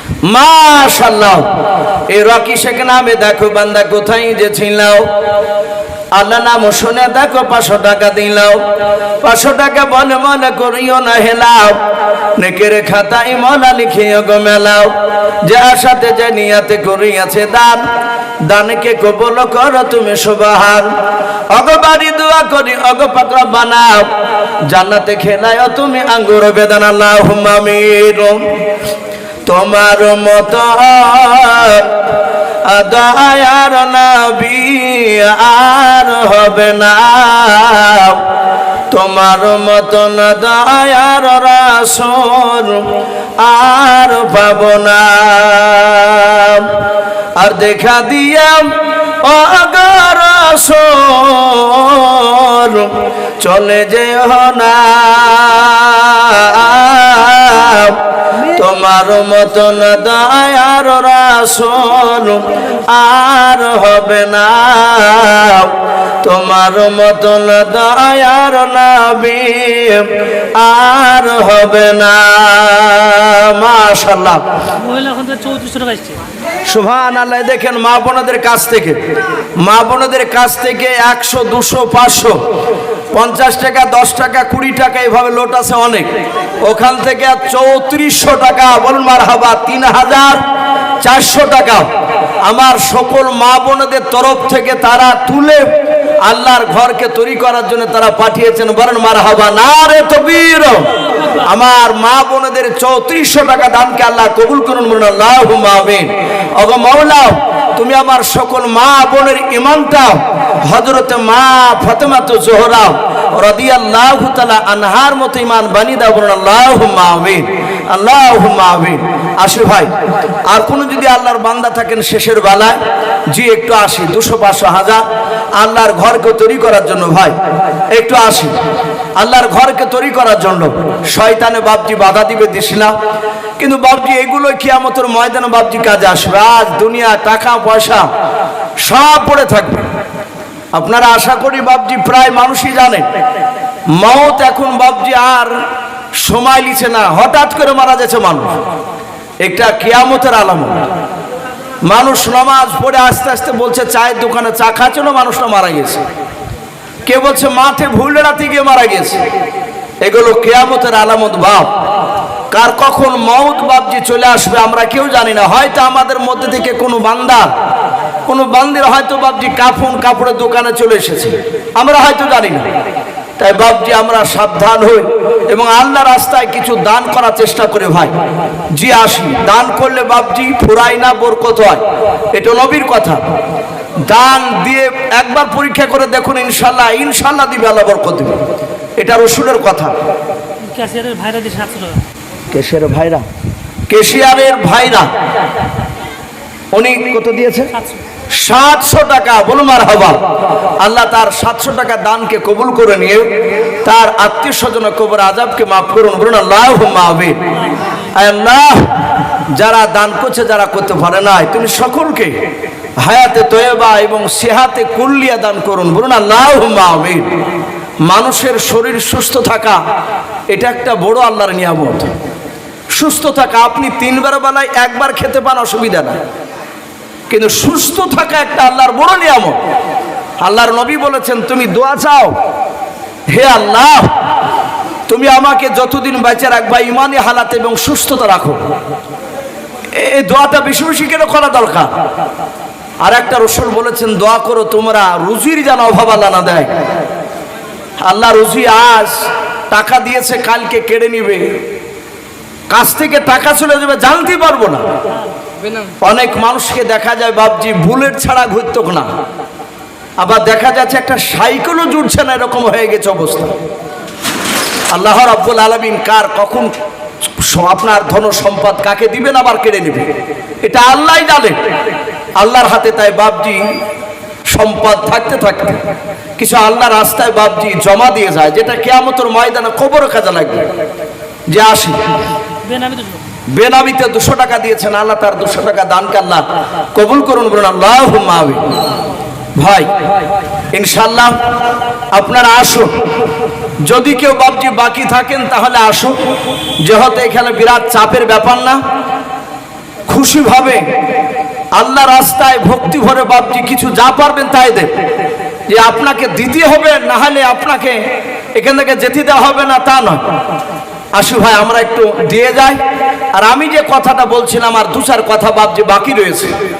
আল্লাহ রাসূল সাল্লাল্লাহু তাআলা আলাইহি ওয়াসাল্লামের সাহাবা সাদ ইবনে আবি ওয়াক্কাস রাদিয়াল্লাহু তাআলা আনহু, উনি চাবুকটা বাপজি বাড়িতে দৌড়ে চলে গেলেন, নিয়ে আসলে হাজার হাজার সাহাবা সকলেই চোখ দুটো এভাবে বন্ধ করে আছেন। আহারে আমার নবীকে মারবে, আমরা তাকিয়ে এগুলো সহ্য করতে পারবো না, কিন্তু উপায় নাই। যেহেতু নবী বলেছেন তার প্রতিশোধ বদলা তাকে নিতে দাও, হয় মাফ করবে না হলে প্রতিশোধ নেবে। সে তো মাফ করেনি, ওকে আসতে দাও। আমার বিশ্ব নবী রহমতের নবী সামনে দিকে দাঁড়িয়ে সাদ ইবনে আবি ওয়াক্কাস, এ দেখেন মাসাদুল ভাই এই প্যান্ডেল বানা প্রায় জায়গাতে এলাকায় দেখতে পাওয়া যায়, উনারই শেড বেশি চলে, আর শেডগুলো আলহামদুলিল্লাহ ভালোই চালায়। এই মাসাদুল ভাইয়ের মা চলে গিয়েছে, তার মার নামে 500 টাকা দিয়েছে। আয় আল্লাহ তুমি মাসাদুল ভাইয়ের 500 টাকা দানকে কবুল করে নিয়ে তার জনম দক্ষিণে মার কবরে আযাবকে মাফ করে দাও। বলুন আল্লাহুম্মা আমিন। আল্লাহ তুমি তার মার শরীরে জান্নাতে পোশাক করে দাও। বলুন আল্লাহুম্মা আমিন। তার হায়াতে বরকত দিই। বলুন আল্লাহুম্মা আমিন। বেনামিতে 150 টাকা দান করেছেন, আল্লাহ তুমি তার দানকে কবুল করে নাও, তার হায়াতে বরকত দাও এবং তার আত্মীয় স্বজন কবর আযাবকে মাফ করে দাও। বলুন আল্লাহুম্মা আমিন। আমি বলছিলাম আল্লাহ রাসূল সাল্লাল্লাহু তাআলা আলাইহি ওয়াসাল্লাম তিনি দাঁড়িয়ে, কি নাম বাবু? সারওয়াজ। এদিন ছোট্ট একটা ছেলে 100 টাকা দিয়ে গেছেন, আল্লাহ তার 100 টাকা দানকে আল্লাহ কবুল করুন। আল্লাহ তুমি তার ইমাম হযরত ওমর ফারুক রাদিয়াল্লাহু তাআলা আনহুর মতো বানিয়ে দাও। বলুন আল্লাহুম্মা আমিন। প্যান্ডেলওয়ালা এই আকবর আনসারী ধরতে দিয়েছে, এই প্যান্ডেলওয়ালা আকবর আনসারী, এক মাসাদুল প্যান্ডেলওয়ালা ইও তো দিয়েছে 500, আকবর আনসারি, ওরও মনে হয় এখানে বাপজি আছে, উনিও বলছেন আমি 2000 টাকার দাতা। বলুন মারহাবা। আল্লাহ আকবর আনসারি সাহেবের 2000 টাকার দান আল্লাহ কবুল করুন, তারও আত্মীয় স্বজন কবর আযাবকে মাফ করুন। বলুন আল্লাহুম্মা আমিন। ভাই আমি বলছিলাম আল্লাহ রসুল সাল্লাল্লাহু তাআলা আলাইহি ওয়াসাল্লামের সাহাবা হযরত সাদ ইবনে আবি ওয়াক্কাস চাবুক নিয়ে রাসূলুল্লাহর 10 হাত পেছনে দাঁড়িয়ে বলে, নবী আমি চলে এসেছি, আমি রেডি, আপনি রেডি হয়ে যান। আমার বিশ্ব নবীজি দাঁড়িয়ে গেলেন। নবী বলেন, সাদ ইবনে আবি ওয়াক্কাস নাও তুমি, এবার তুমি আমাকে মেরে তুমি প্রতিশোধ নিয়ে নাও। হাজার হাজার সাহাবায়ে কেরাম সবাই মিলে বাপজি কান্না করেছে, আর এভাবে চোখ দুটো বন্ধ করে আছে, তাকে বাপজি সহ্য করতে পারবেন না। নবী বলেন, সাহাবা আর দেরি করো না, তুমি মেরে বদলা নিয়ে নাও। সাদ ইবনে আবি ওয়াক্কাস চাবুকখানা হাতে করে নিয়ে বাপজি অনেক পায় তারা শুরু করে দিলাও। ডাক দিয়ে বলো, নবীকে আমার ভালো মনে পড়ে যায়, যেই দিন আপনি উটের ওপর বসে আপনি উটের পায়ে মারতে গিয়েছিলেন, আমার পিঠে লেগে গিয়েছিল চাবুকখানাও, উটের পায়ে না লেগেও ও নবীজি সেই দিনকে আমার শরীরে পাঞ্জাবি ছিল নাও, আমার ডান দিকের কাঁধটা একটু ফাঁকা ছিল। নবী গো আপনাকে আজ ডান দিকের কাঁধটা একটু পাঞ্জাবিটা একটু নামান, না আপনাকে আমি মারবো না। আল্লাহর নবীর সাহাবা আবু বকর সিদ্দিক রাদিয়াল্লাহু তাআলা আনহু তিনি কাঁদেন আর বলেন, ভাই নবীকে মারা তো অন্যায় শোনে না, তার উপরে আবার নবীদের কাঁধ থেকে জামাটা একটু সরাতে বলছে, বলে ভাই তোমার সঙ্গে কথা হয় নাই, আল্লাহ রাসূলের সাথে আমার কথা আছে, তুমি এইখানে তুমি কথা বলতে আসবা না। আবু বকর দয়া করে তুমি চুপচাপ দাঁড়িয়ে যাও। আবু বকর বাপজার কিছু বললেন না। নবী বলেন, সাহাবারা আমি বলেছে তোমরা আর কথা বলবা না। সাহাবারা আর কেউ কথা বলে নাই। আল্লাহর নবী বলেন, ওরে সাদ ইবনে আবি ওয়াক্কাস জামাটা একটু টানা লাগবে, বলে হাও। সাদ ইবনে আবি ওয়াক্কাস তিনি দাঁড়িয়ে দাঁড়িয়ে দেখছেন আল্লাহর নবী আমার সামনের দিকে মুখ করে, রে বাবা সামনের দিক কার বাপজি, এইভাবে বাপজি আপনার ডান দিকের কারে বান্ধাও। আমরা জামার কলার বলে অনেকে, ওই কলারটা বাপজি এইভাবে হাতে একটু টেনে দিলেন। সাদ ইবনে আবি ওয়াক্কাস লক্ষ্য করে দেখলেন বাবা যখন বাপজি টেনে জামাটা একটু সরালেন, আর দেখলেন নবীজির ডান দিকের কাঁধে একটা গোস্তের বাপজি টুকরা ছিল, হাড়ের টিপির সমান বাপজি আপনার মোটা, কবিতর ডিমের সমান বাপজি একটু উঁচু গোস্তের টুকরা ছিল। ওটাকে আল্লাহর নবী বলেছেন ওটা আমার মাহারে নবাত। বলুন সুবহানাল্লাহ। আল্লাহর নবীজির সাহাবা বললেন, নবী গো আর জামাটা টানা লাগবে না, যাহাতে বাপজি মাহারে নবাত একটু আলাদা হয়ে গিয়েছে, দেখতে পাওয়া গিয়েছে। সাদ ইবনে আবি ওয়াক্কাস নবীর কাছে যাওয়ার পর নবীজিকে বাপজি নামের মাথার উপর দিয়ে চাবুকখানা ফেলে দিয়ে, রে বাবা আল্লাহর নবীজির মাহারে নবাতে চুমা দিয়ে দিলেন। বলুন সুবহানাল্লাহ।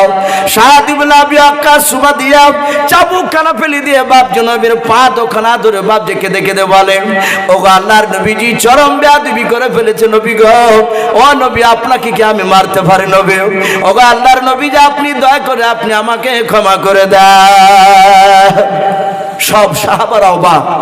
নবী বলেন, এই সাদ ইবনে আবি ওয়াক্কাস তাহলে তুমি মারবো বললে কেন? বলে, হুজুর আপনি দুনিয়ার বুকে 10 জন ব্যক্তির জান্নাতের খোঁজখবরি শুনিয়েছেন। বলেছেন আবু বকর উনি জান্নাতি, ওমর জান্নাতি, হাসান হুসাইন রাদিয়াল্লাহু তাআলা আনহুম আজমাইন এরা জান্নাতি। এইভাবে নারী পুরুষ আপনি 10 জনকে খোঁজখবরি শুনিয়েছেন। এই 10 জনের সিরিয়ালে সাদ ইবনে আবি ওয়াক্কাসের নামটা নেই। ওগো নবী আপনি মেরেছিলেন, আমি একটু খুশি হয়েছিলাম, কিন্তু নবী আজকে আমি আপনার কাছে একটু অভিনয় করেছি। আমি আপনার ওই মাহারে নবুয়তের ব্যাপারে আপনার মুখ থেকে শুনেছিলাম। আপনি বলেছেন আদম নবীকে দেয় নাই, মুসা নবীকে দেয় নাই, ঈসা নবীকে দেয় নাই, ইদ্রিস নবীকে দেয় নাই, জারজিস নবীকে দেয় নাই, হুদ নবী আলাইহিমুস সালাম এইভাবে একা করে হে রাসূল আপনি বাদ দিয়ে কোন নবী রাসূলকে এই মাহারে নবুয়তটা দেয় নাই, শুধু আপনাকে দিয়েছে। নবী নিশ্চয় এটা অত্যন্ত দামি। তা আমি সেই দিন থেকে আমি কৌশল অবলম্বন করছিলাম কবে সুযোগ পাবো আপনার ওই মাহারে নবুয়তটা একটু চুমা দেওয়া। নবী আমার এটা আশা, সুমা দিলে মনে হয় আমাকে জাহান্নামের আগুন আর স্পর্শ করবে না। নবী আপনি আমার জন্য একটু দোয়া করুন যেন জাহান্নামের আগুন আমাকে যেন স্পর্শ না করে। কারণ নবী আপনার মুখে শুনেছি জাহান্নামের আগুন এত ভয়ঙ্কর, আল্লাহ যদি জাহান্নামে দেয় সে জাহান্নামের আগুন আমি সহ্য করতে পারবো না। বাপজি, সে রসুল সাল্লাল্লাহু তাআলা বেনামিতে একজন 500 টাকা দিয়েছেন, আল্লাহ তার দানকে কবুল করুন, বলুন আল্লাহুম্মা আমিন। ভাই আমার বলার উদ্দেশ্য এই যে সারা পৃথিবীর শ্রেষ্ঠ নবী তিনিও সাহাবার কাছে মাপ চেয়েছে। তাহলে আমরা অনেক সময় মানুষকে চলতে, হাঁটতে গিয়ে, বসতে গিয়ে, কথা বলতে গিয়ে অনেক সময় মানুষকে আঘাত দিয়ে থাকি। আমরা ক্ষমা চাইবো ভাই, বলুন ইনশাআল্লাহ। আমরা লজ্জা করবো না, আমরা মানুষকে আঘাত দিলে আমরা তার কাছে ক্ষমা চাইবো। এই রসুলের কথার দিকে লক্ষ্য করে আল্লাহ রাব্বুল আলামিন আমাদের সকলকে কোরআন এবং সুন্নাত অনুযায়ী আমল করার তৌফিক দান করুন, আল্লাহুম্মা আমিন। ভাই আমার পরের বক্তা, আজকে যিনি জালসার প্রধান বক্তা ভাইজান, উনি চলে এসেছে, আর ওনাকে বসে রেখেও বাপজি কথা বলা এটা ঠিক নয়, এটা বেয়াদবি হবে। তো যাই হোক, আমি আর আপনাদের কাছে